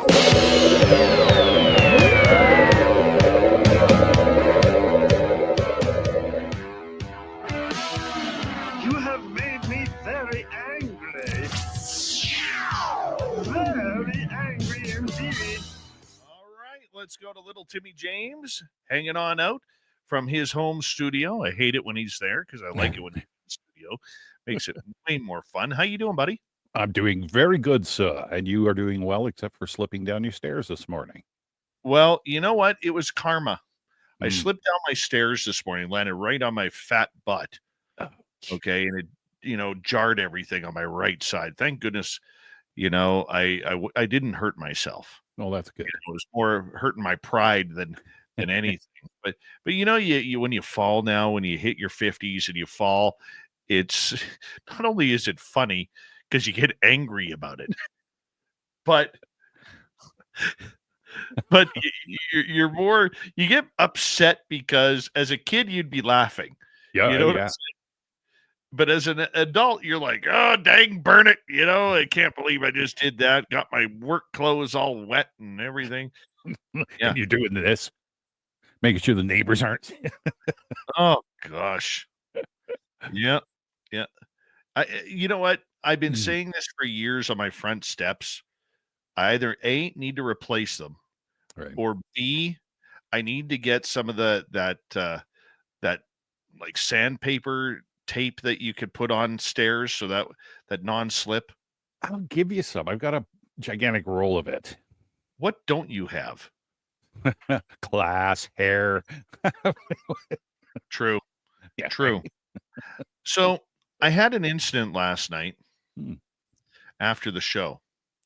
Remember I Okay. told you I was going to go steal one of them sticks? Yeah, yeah. Yeah, one of them drumsticks in my freezer that my son and I play for each and every night in our game of mini stick hockey. Uh-huh. So after you leave the studio, I shut everything down. I head upstairs and temptation gets me. Boy. I'm going after that drumstick. Mhm. And I'm about 2 bites in. Uh-oh. And I hear my son's bedroom door open up. It's nearly 1:00 in the morning. And I hear my son, he's 11, shouldn't be up at that time. No. I hear his bedroom door open. I hear him go over to the bathroom, close the door to the bathroom, then comes out of the bathroom and goes back into his bed, opens his bedroom door. And then all of a sudden, about a minute and a half later, I get this feeling that somebody is being watched. Oh. I turn over and there he is. And in his sleepy voice, he says, "Dad, what are you doing eating one of those sticks?" And I said, "I haven't won one yet, and I really wanted one. I wanted to try it." And he goes, "You have to win a game to get one of those sticks." And I was caught. Yeah, you I was were. caught. And I said, "I know." I said, "But I just really wanted one. I haven't had one. We've been playing for a stick each night for a week, and I really wanted one of those damn drumsticks." No participation, ice cream man. You've got to win them. So he says to me in his sleepy voice, he goes, "You're a pretty good dad. I will allow you to have this stick, but you cannot touch any more unless you beat me." I got Ooh. scolded. Nicely done. I got scolded over a drumstick at 1:00 in the morning by my sleepy kid. Don't forget who purchased those. That was next. If he would have fired back at me, that was next. Well, I'm glad that you got one at least. I'm going to tell you, it was good. I'll bet. The caramel inside. Oh, yeah. It was a good stick. Right on. Very good stick. Good. All right. Well, we sort of heard from David Grush today. Yeah. What happened there?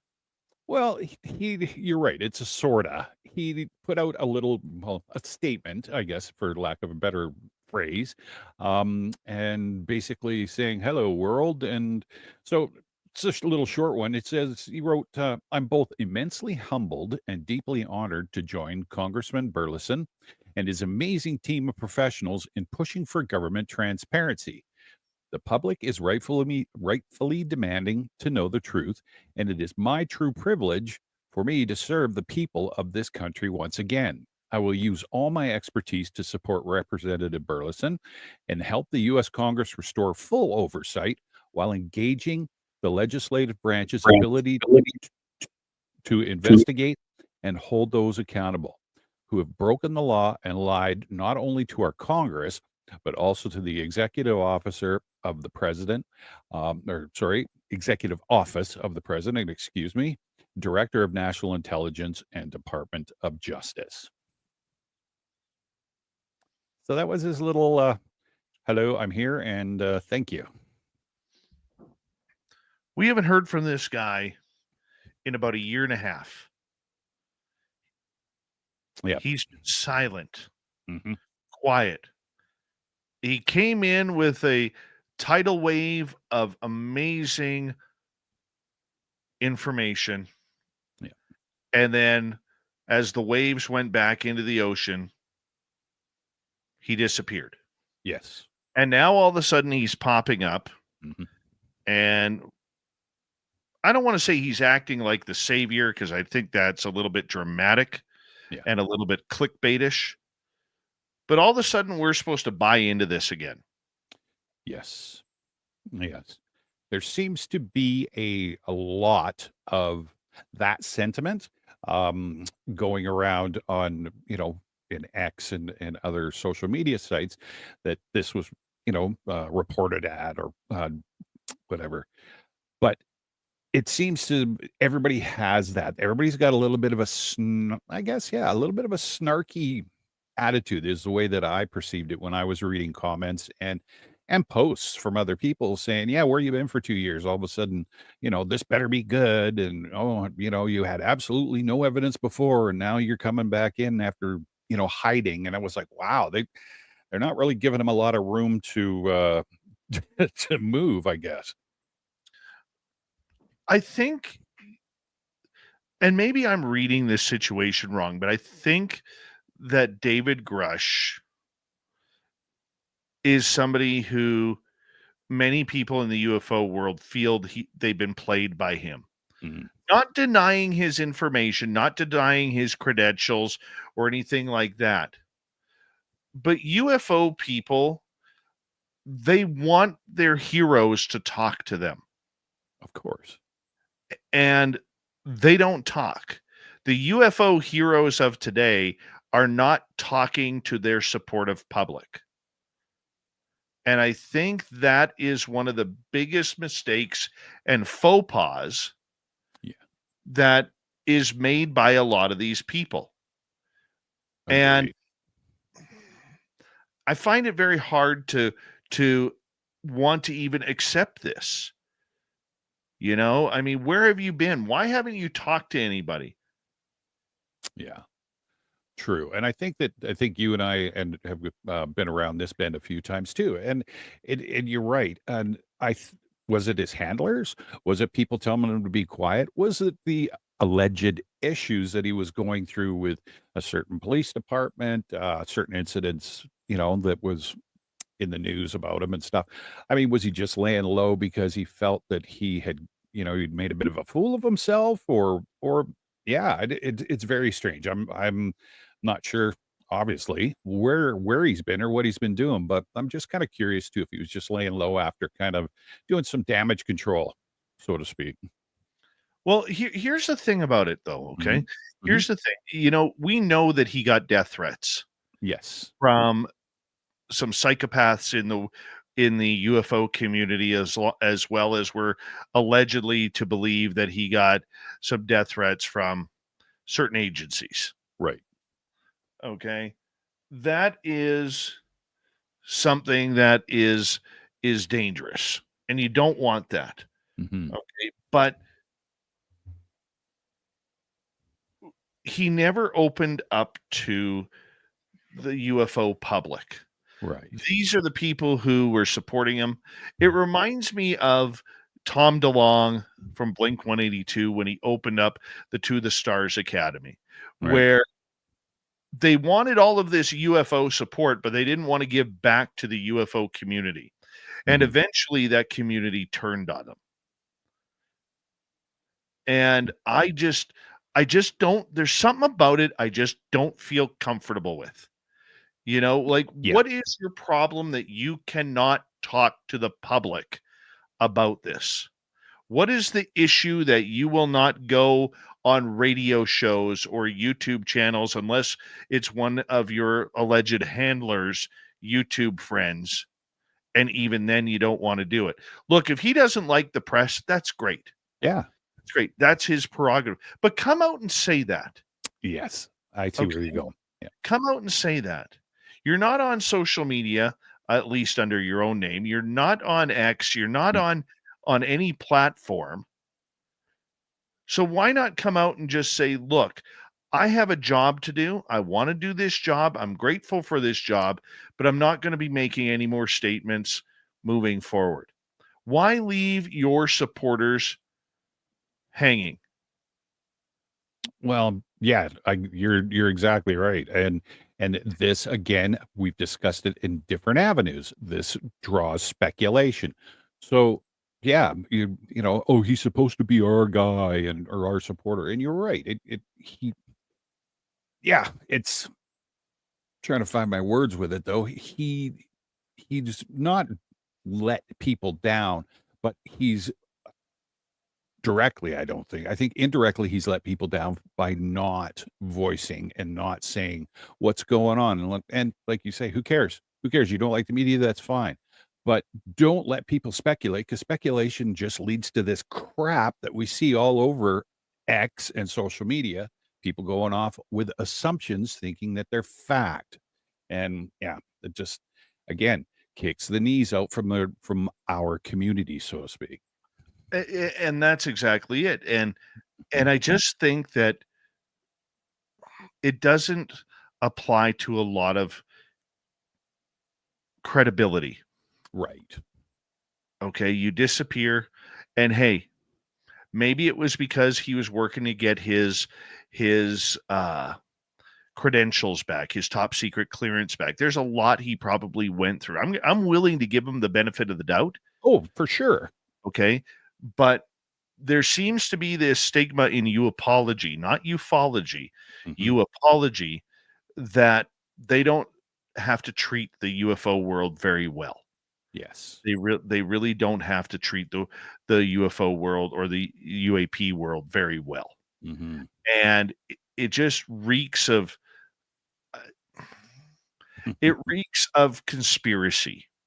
I was going to True. say arrogance, but that wasn't the right word. It reeks of conspiracy of why will they not talk? And the answer that I have heard from the inside Mhm. is this. Well, there's so many UFO shows, we can't just choose one and not the other. Well, how about you do your homework? Okay. How about you do your homework and sit there and realize that even though a show may have, say, 50,000 subscribers, Right. their credibility is better than one that has 2 million subscribers or Yeah. one that has 800,000 subscribers, Mhm. whatever it may be, right? There Yeah. is a difference. How about you do your homework and see who's out there that you could talk to credibly, and not looking for aha caught you clickbait moments. Right. Right. You know, Well, instead of going invisible and not talking to anybody.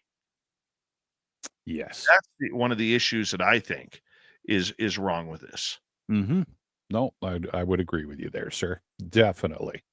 Definitely. 3 So, minutes. I hear that April could be very big coming up yes. soon.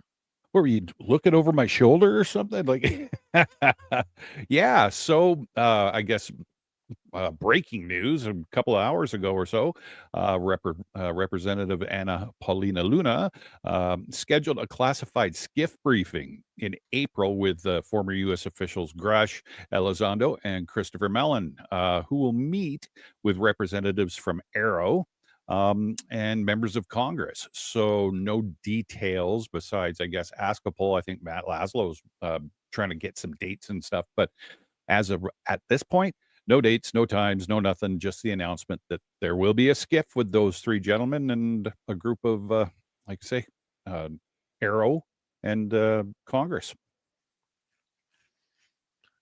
And the worst part about those skiffs, we get nothing. Well, of course. We get nothing. Well, so much for transparency. Should we even be excited about this, Tim? I don't know. I'm not. Personally, myself, I'm not. It's, I mean, besides Grush being in there, which is the new name in that group, it's like, okay, what's going to happen?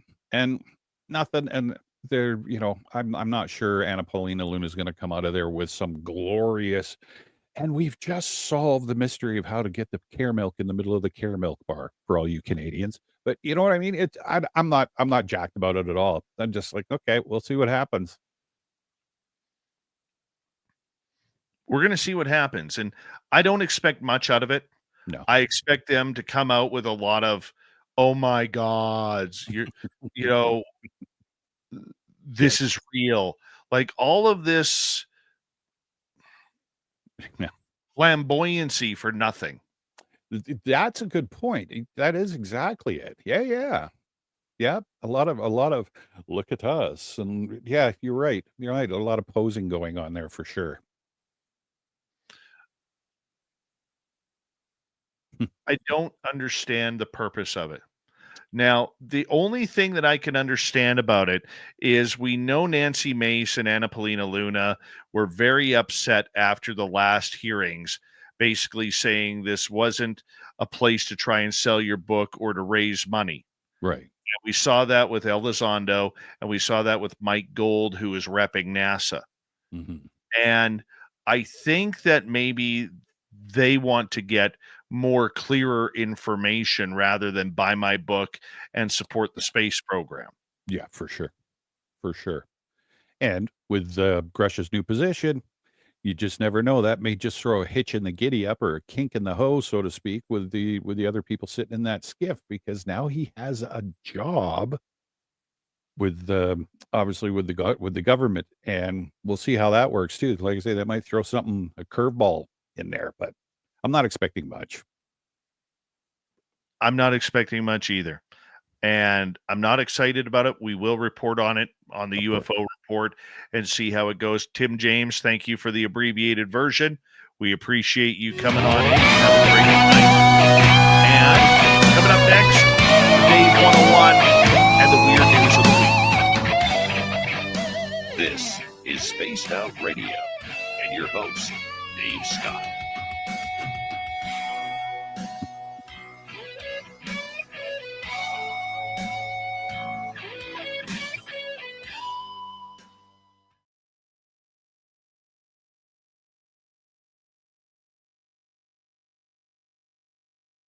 All right. Beautiful. Granola Grinch, thank you for adding to the super chat tonight.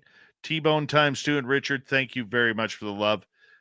And shout out to new listener in our chat room, Crude Red, in Vernal, Utah, where we broadcast on Channel 94 nice. FM. Yes. Nice. Love it. Beautiful. Tell all your friends. At least 2. Yeah, At least 2. yeah, that'd be good. So, I'm going to get on that stuff that you were texting me about with the website. So I will jump on some of that. And thank you, everybody. Mothman, Kira, everybody keeps sending pictures. Joe sent pictures of Lola. So yeah, keep them coming. Keep them coming. I'm putting them in there as quick as I can get them up there. So That's awesome, man. You're doing a great job on the website, dude. thank you. Thank you. I'm having a ton of fun. I really enjoy doing that sort of stuff. So Yeah. excellent. I think All it's right. great. I'm going to go kick back on my couch. I will see you guys tomorrow night on Element 115, as long as we have power tomorrow night. And Supposed to yeah, storm tomorrow? pardon me? We supposed to get a storm tomorrow? No, but it just seems that we've got 2. We've had 2 so far. And on the way home today, on the north end of the hill going up by the airport, truck flipped over upside down. I was like, that's the second one. And I'm looking for power lines. But I ran into somebody at the gas station who saw it happen. He said, the guy was driving like an idiot through the hailstorm that came through. Yep. And he just lost control. Yeah, I was there probably about 3 minutes after it happened, and people are pulled over and already hauling people out of the truck. But yeah, no emergency vehicles yet. No, that's the first thing. I was like, everybody's okay. No power lines are down. So. Yes, we got power tonight. All right. Enjoy the rest of the show, everybody. And again, we'll see you tomorrow night, and we'll be in the chat tomorrow night. And I can hardly wait to watch Dave's 101. That's my favorite part. All right. Talk to you guys later. Little Timmy James, everybody. There he goes. Kick him out.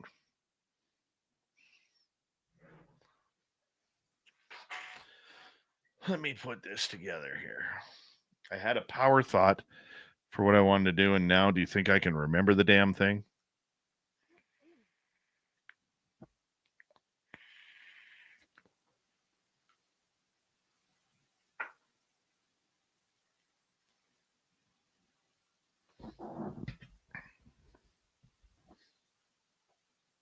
"31 Fahrenheit outside the studio. Teen, how are you?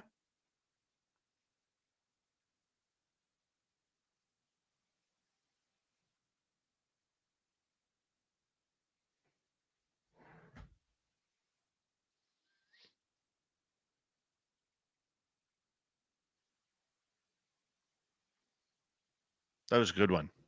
Got to admit, that was a good one.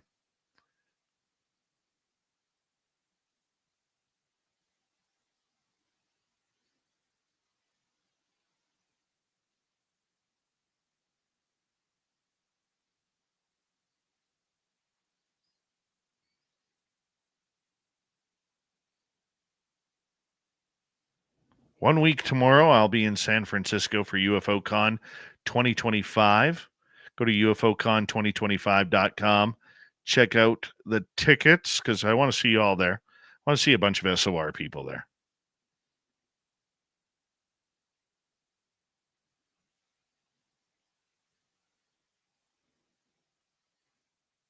Yes, you can find the Merle shirt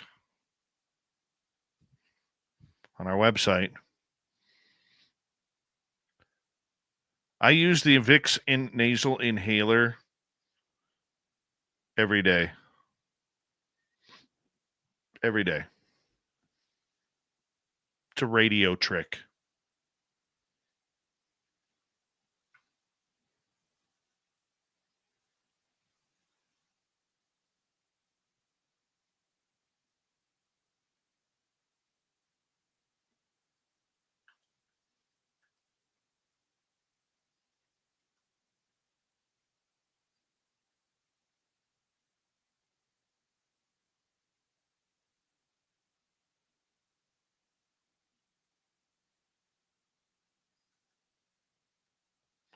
All right, 30 seconds.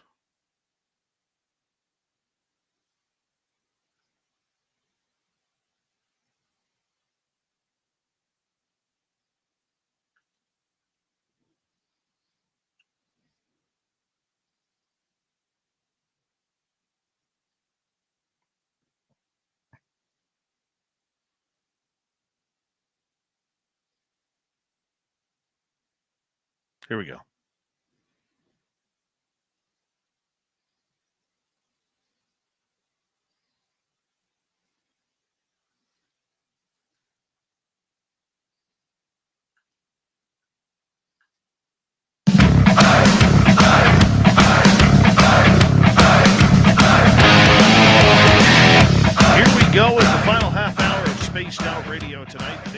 101 coming up momentarily.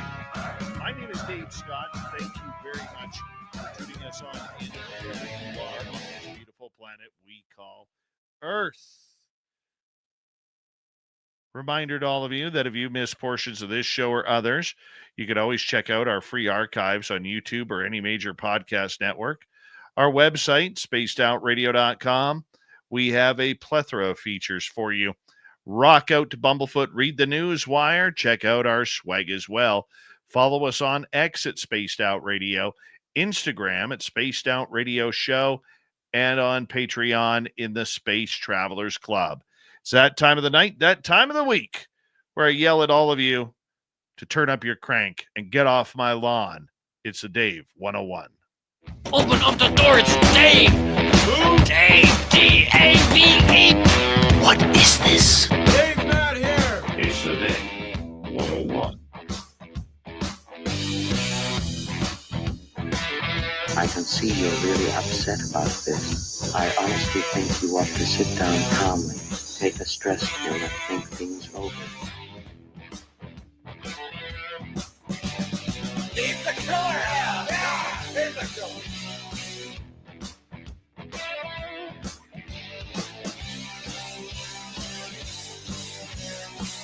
Dave's a mess. If ever to add confusion to the sake of ET contact, it happened just last night on Spaced Out Radio, where we had Tim Tactics come on, who worked in private government programs on UFOs back in Germany. Now living in Portugal, Tim had to come out and literally say, hey, this is what I've experienced. He's told his story a few times publicly now.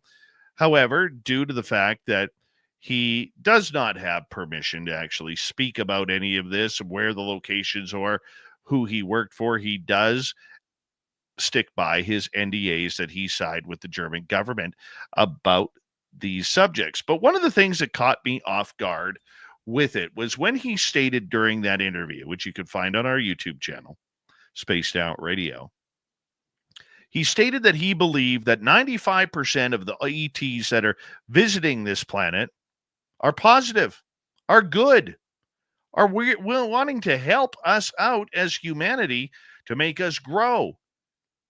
Imagine what would happen if we let the aliens in to do their thing. What would change? Free energy? Longer life? And we wouldn't need lithium for that? The old lithium ion batteries, you know, the Duracell commercials. For longer life, use a lithium ion batteries. No, we don't need that. What else would we get? Will we get space travel where we could figure out how to get to other planets, maybe through wormholes, traveling at faster than the speed of light? So instead of taking 8 months to get to Mars, we could be there in like 90 minutes or less. Things can happen. There's a lot of positives that could happen with ET contact. We always seem to dwell on the negative. Maybe no more wars. Maybe no more famine. Maybe we'd find out some of these great mysteries. What happens after you die? Are there monsters like Bigfoot, Dogman, little people, gnomes, Goatman actually running around? What are ghosts? Are there other dimensions we can visit? How about time travel? There is a lot of possibilities that go along with this 95%. And personally, being now in my 50s, in my latter third of my life, I can tell you right now, I would want this life to continue. I would want to keep going until I decide to call it quits. Not my body. That's a scary thought for me because I get really bad anxiety over it. I could feel my heart palpitating just as I said that. So I'm going to change it, move on. So you have Germany, you have Canada, you have other countries that have come out and stated this is no threat. There is no threat at all. Yes, there are bad aliens out there. Yes, probably some of them want to have us for dinner where we are the main course. Sure, it's quite possible. We also have to remember that about 5% of humans, maybe 10, are not good people on this planet. They do heinous things. They do heinous things to adults. They do heinous things to seniors. They do heinous things to children. They cause wars. They cause famine. Look at North Korea. We have one king living on riches while other people are barely able to get a bowl full of rice per day. This is all reality on this planet. We do have bad people here. So to lump all the ETs into that ETs are bad category, we got to put nukes in space category. We got to blow them out of the sky. We got to take them out. We have a threat narrative going on in the United States where they keep invading our military bases. They keep turning on our nukes. They keep getting close to our aircraft in training situations. What the heck are they? We don't know what the drones are. This is a threat. It's a threat all over. Oh my gosh, the alien invasion has begun and we cannot control it. Sounds like Independence Day 101. But it's not, because there is no threat. As I've stated on this show many a time, threat narratives create budgets. And there's a lot of people banking on this threat, from ET contact to psionics to reverse engineering to the aliens themselves. There are trillions of dollars on the line here. Trillions. If the United States government has one UFO, never mind the dozens we think they have, but if they have one and are able to reverse engineer it, imagine the doors of science that would open up to that. But do you think you and I will get a taste of that? Not in our lifetime. Not in our lifetime at all. It will be used to help improve future aircraft to serve in the U.S. military. It will be there to improve weaponry. It will be there to improve stealth technology or whatever comes beyond stealth technology. Imagine having an aircraft with military capability that didn't have to land. We already have aircraft carriers in the U.S. Navy that don't have to fuel up for decades because of their nuclear energy that they run off of. They could go on, and go on. Imagine having aircraft like that. Maybe that's what the secret space program is all about. We don't know. But it seems like the only real threat comes from the United States.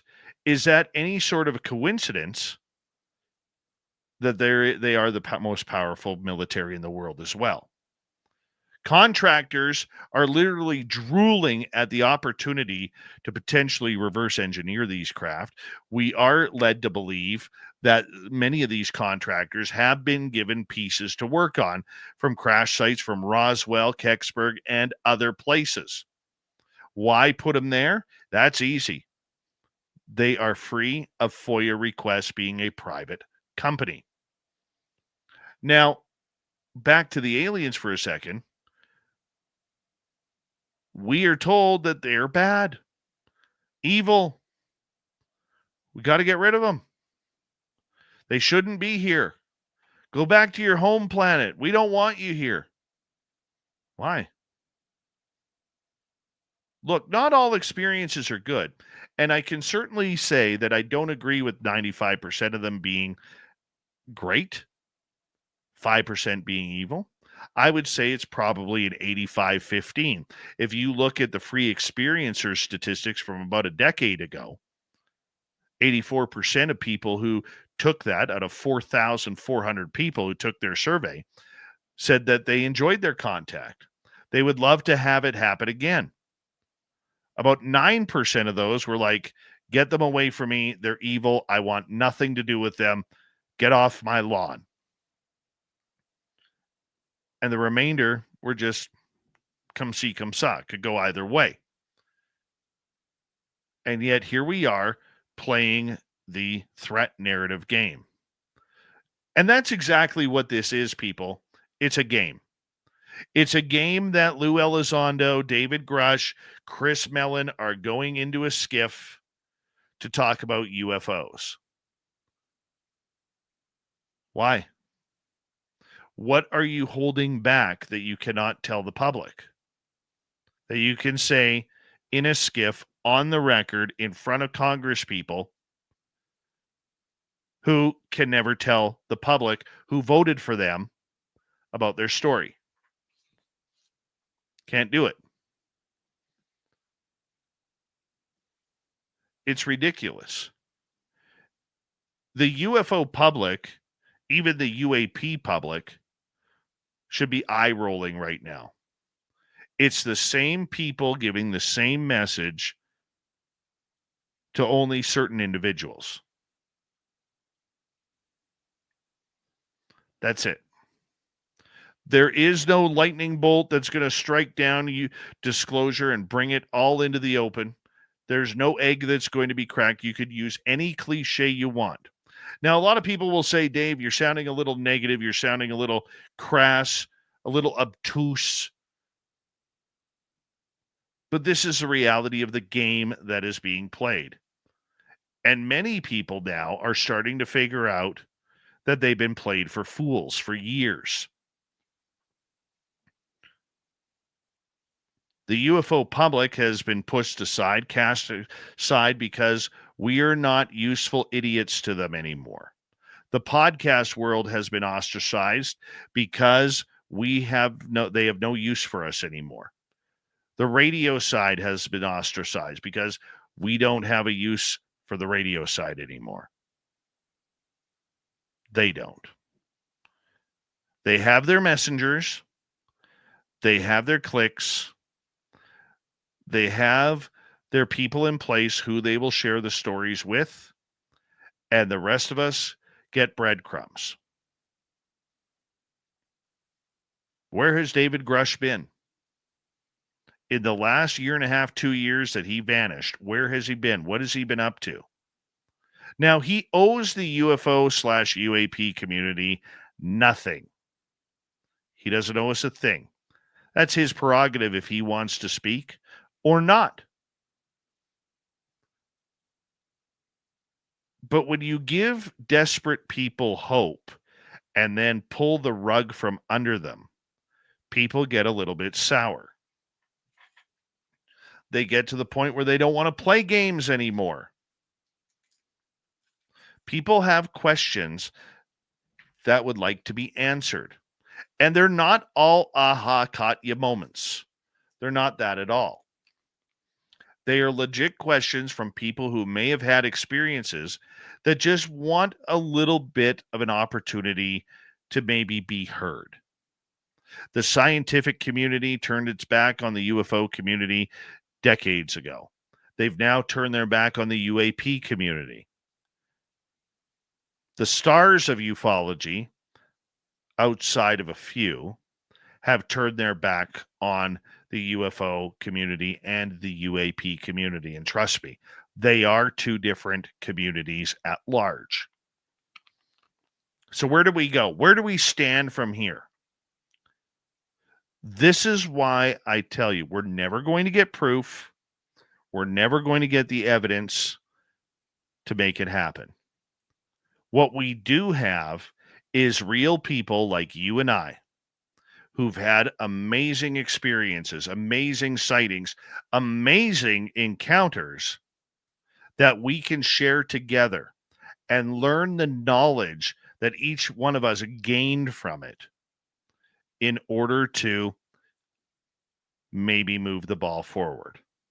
The people who we put in place that we think are on our teams, the people we are idolizing, they don't want us around. And the UFO/UAP communities are starting to see that once again. This topic may be as popular as ever, but it doesn't mean that more information is going to come out. And that is what we need to get used to here in 2025. That is your Dave 101. Let's hit to the news. As God is my witness, I thought turkeys could fly. Ladies and gentlemen, here is the latest bulletin from the Intercontinental Radio News. Loud noises! I am good at things, fighting and reading the news. It's time once again for Spaced Out Radio's Weird News of the Week. All right, we're going to start off with a report about the Ark of the Covenant, the container for the tablets that Moses was given by God, which contained 10 commandments, may have been found by the CIA back in 1988.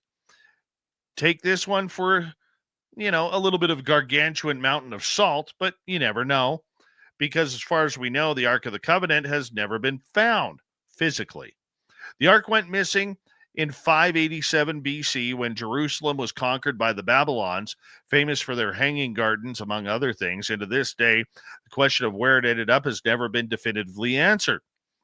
If we were to believe Indiana Jones and the Raiders of the Lost Ark, then it was taken by top men and stored away in a warehouse. But the true place it ended up has been an enduring mystery. Notice they never mentioned if the Vatican has it. Anyways, the Ark was claimed to have special powers, apparently stopping a river from flowing so the Israelites could cross it and aiding them in battle while inflicting disease upon the Philistines when they captured it to the point that it was returned. So, declassified CIA documents from 2000 claim that they got one of their operatives to see the Ark, claiming it was located somewhere in the Middle East and describing it as hidden underground somewhere dark and wet.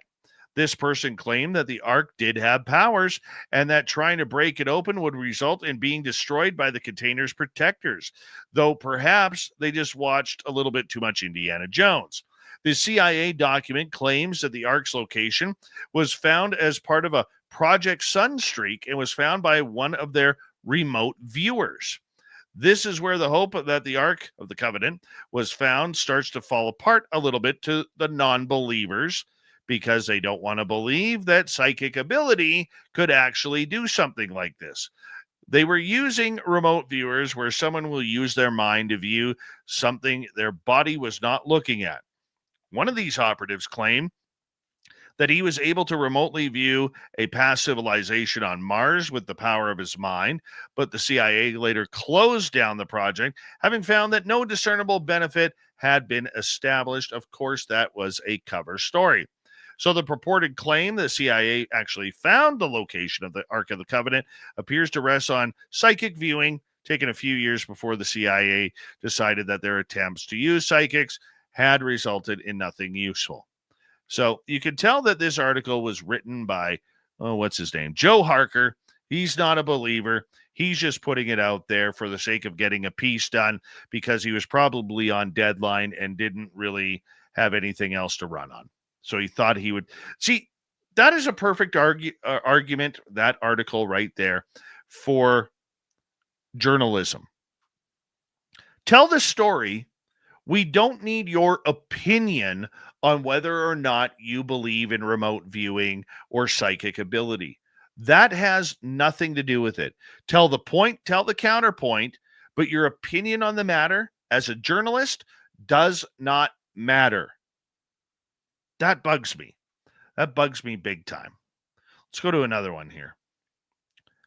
A British man has become an unlikely hero on social media after he took it upon himself to repair a McDonald's restaurant sign that had become an object of curiosity for a Facebook group.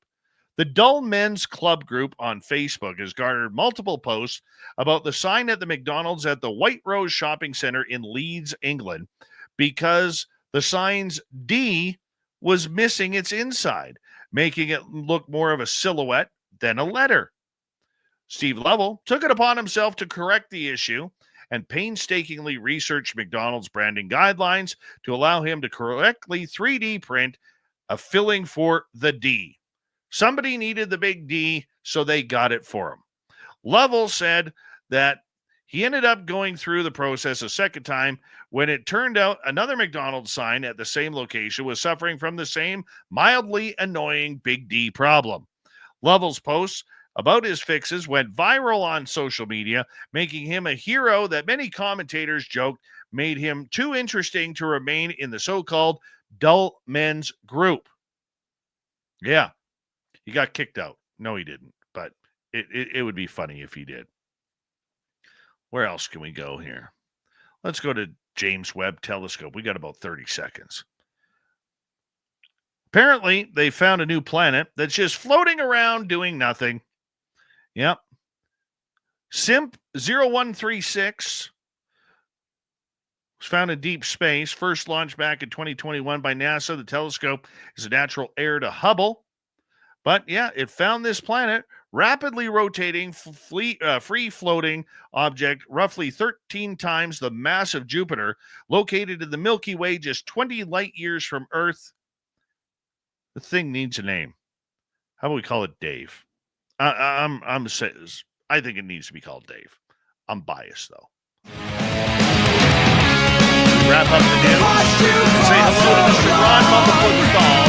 Rocking in the background with little brother as well. Bumblefoot is in the music radio. Rocking us in and out of every single show. Get your horns out with the guitar, God himself. Special thanks to everybody listening in at work, at home, in your cars, wherever you may be. Thank you to everyone in our chat rooms tonight. YouTube, Twitch, LCAP, Facebook, Spreaker, LinkedIn, Space Travelers Club, and on X, hashtag Space Travelers. I know you're out there somewhere. Remember, this show is copyright Space Sound Radio and SR Media Ventures Limited. Thank you so much for choosing to share your evening with us. Because together, my friends, Make a mistake. We're watching. we know nothing. Mr. Bumblefoot, we need a favor. We need you to take us.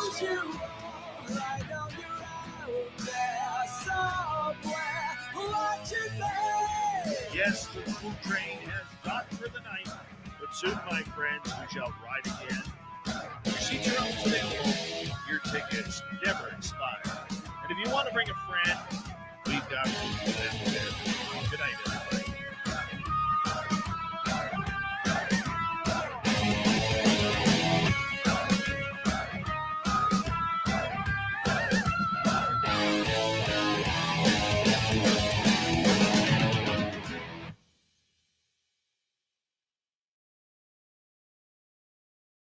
That works. Good show. Good show.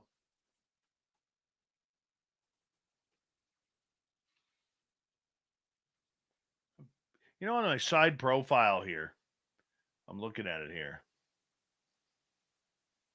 My beard looks thick. Mm-hmm.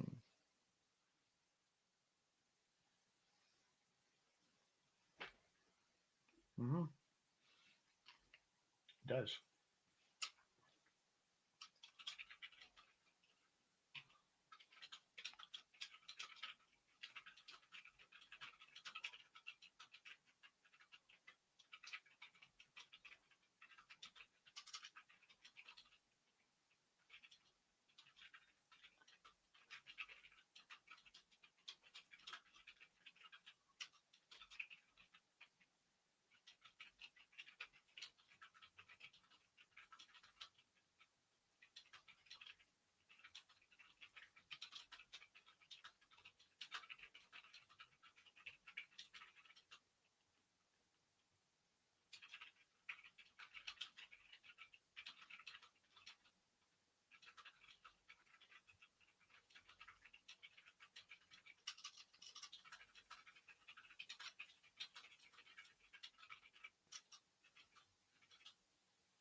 Okay, while I'm editing, just curious, I'm reading the comments here. What do you think of the Dave 101? Am I on target with what you're thinking? Am I not? Do you differ in your opinion? Let me know. Let me know, damn it. Let me know.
Oh, Tim.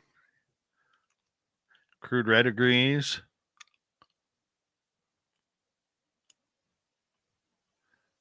T-Bone agrees. All right, that's up and running. To the podcast.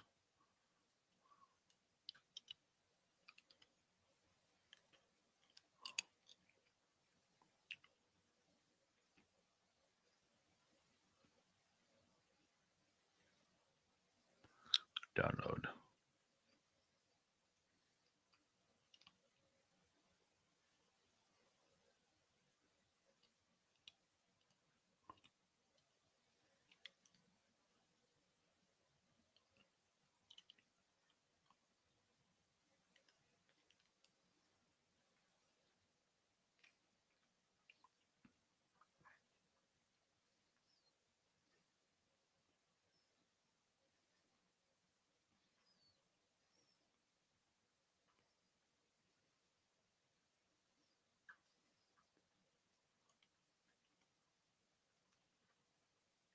Thanks, Thomas Rock.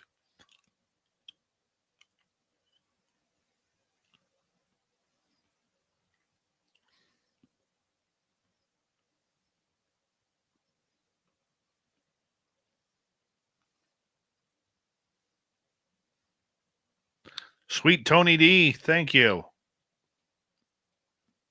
Blue Cruise, how you doing?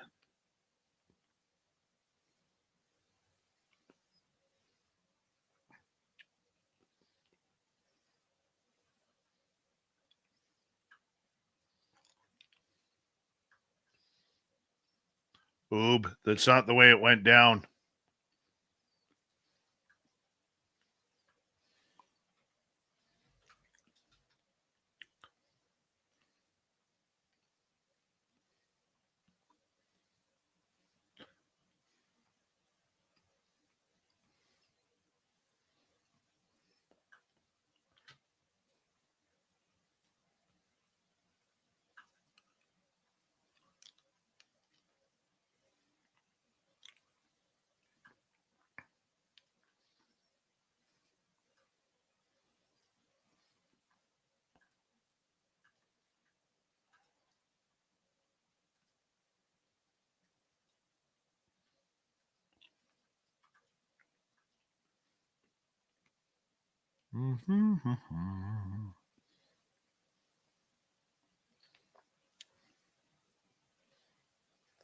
Yeah, I got caught on that, man. I still feel guilty about it. I do. Feel guilty about it.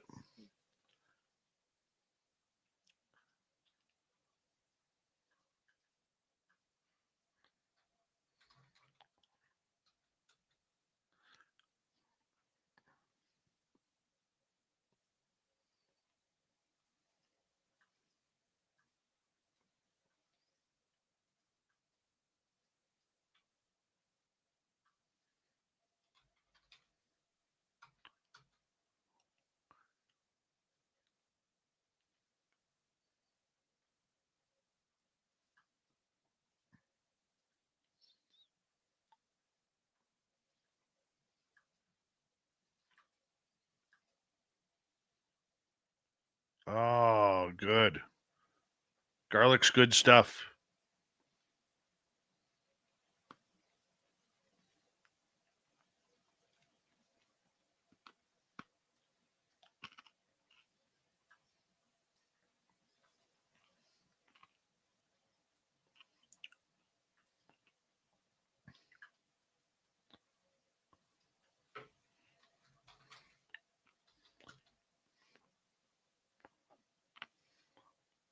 Pretty much, Joe.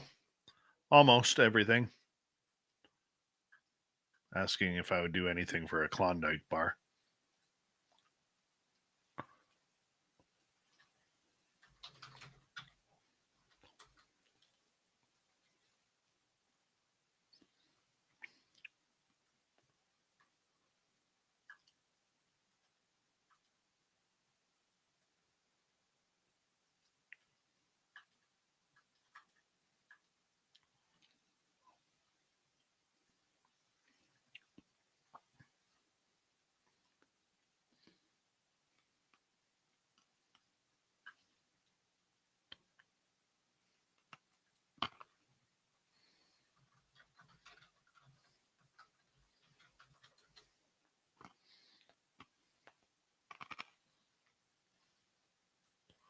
Where's my music? Right there.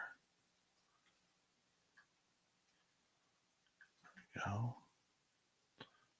Oh, I didn't go long enough. Son of a wife.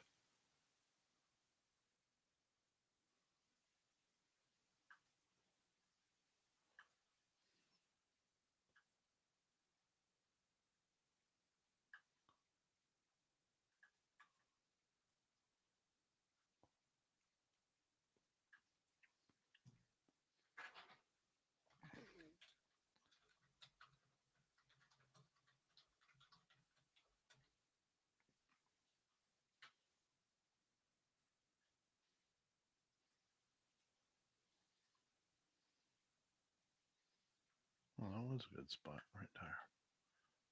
Well, that should end right there. Right there, yeah. Able to go from the physical into interdimensional, into a molecular structure. The airwaves to the... Makes sense to me. Because, I mean, when you just see them vanish in thin air. Well, that's also part of the molecular structure. They don't necessarily... I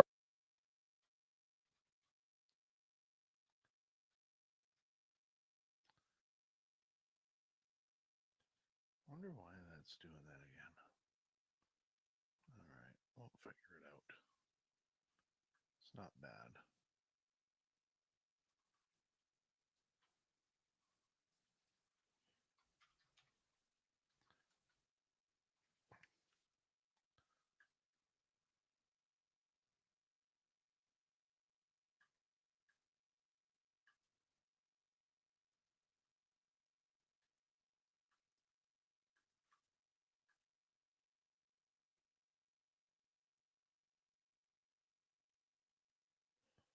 All right.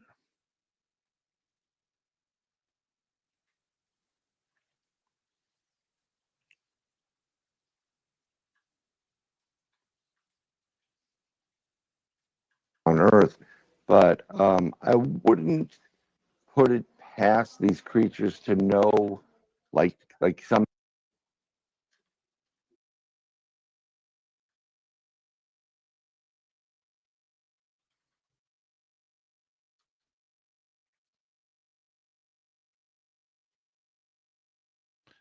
Is it pouring down there again? T-Bone?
Tomorrow night on the show, Grant Cameron will be here with an update on all things ufology.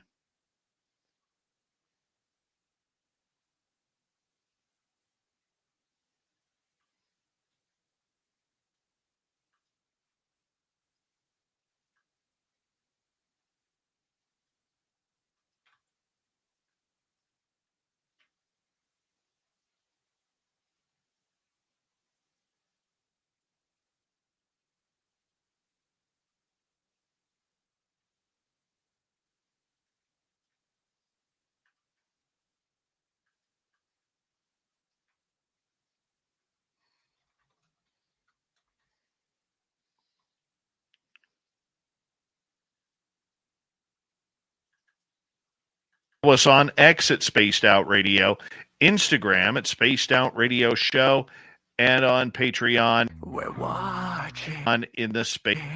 Hi there, this is Dave Scott. Space Travelers Club. It's that time of the night.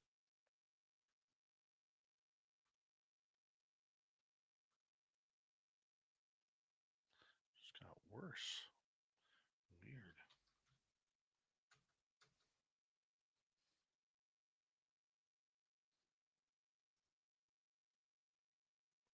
Oh, Grant will be pushing about 1,000 tomorrow.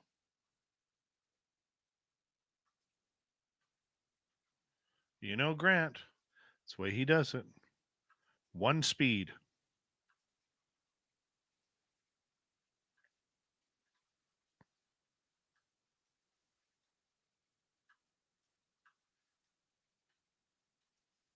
That's it. One speed.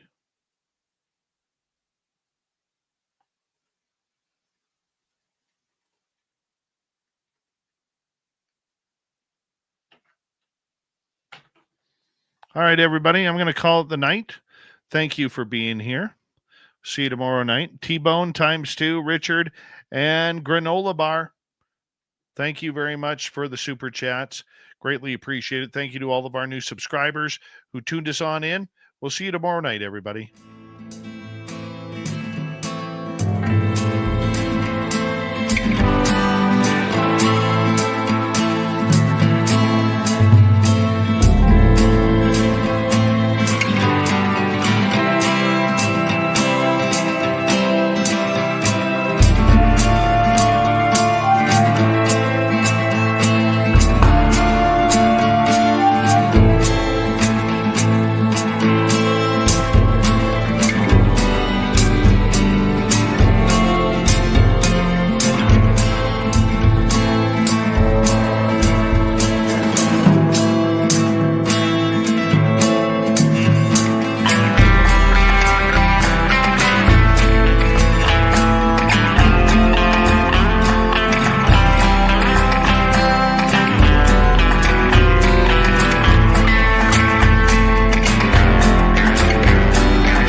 healthy, my friend. You too. If you need bail money, give me a call. Always, Dad.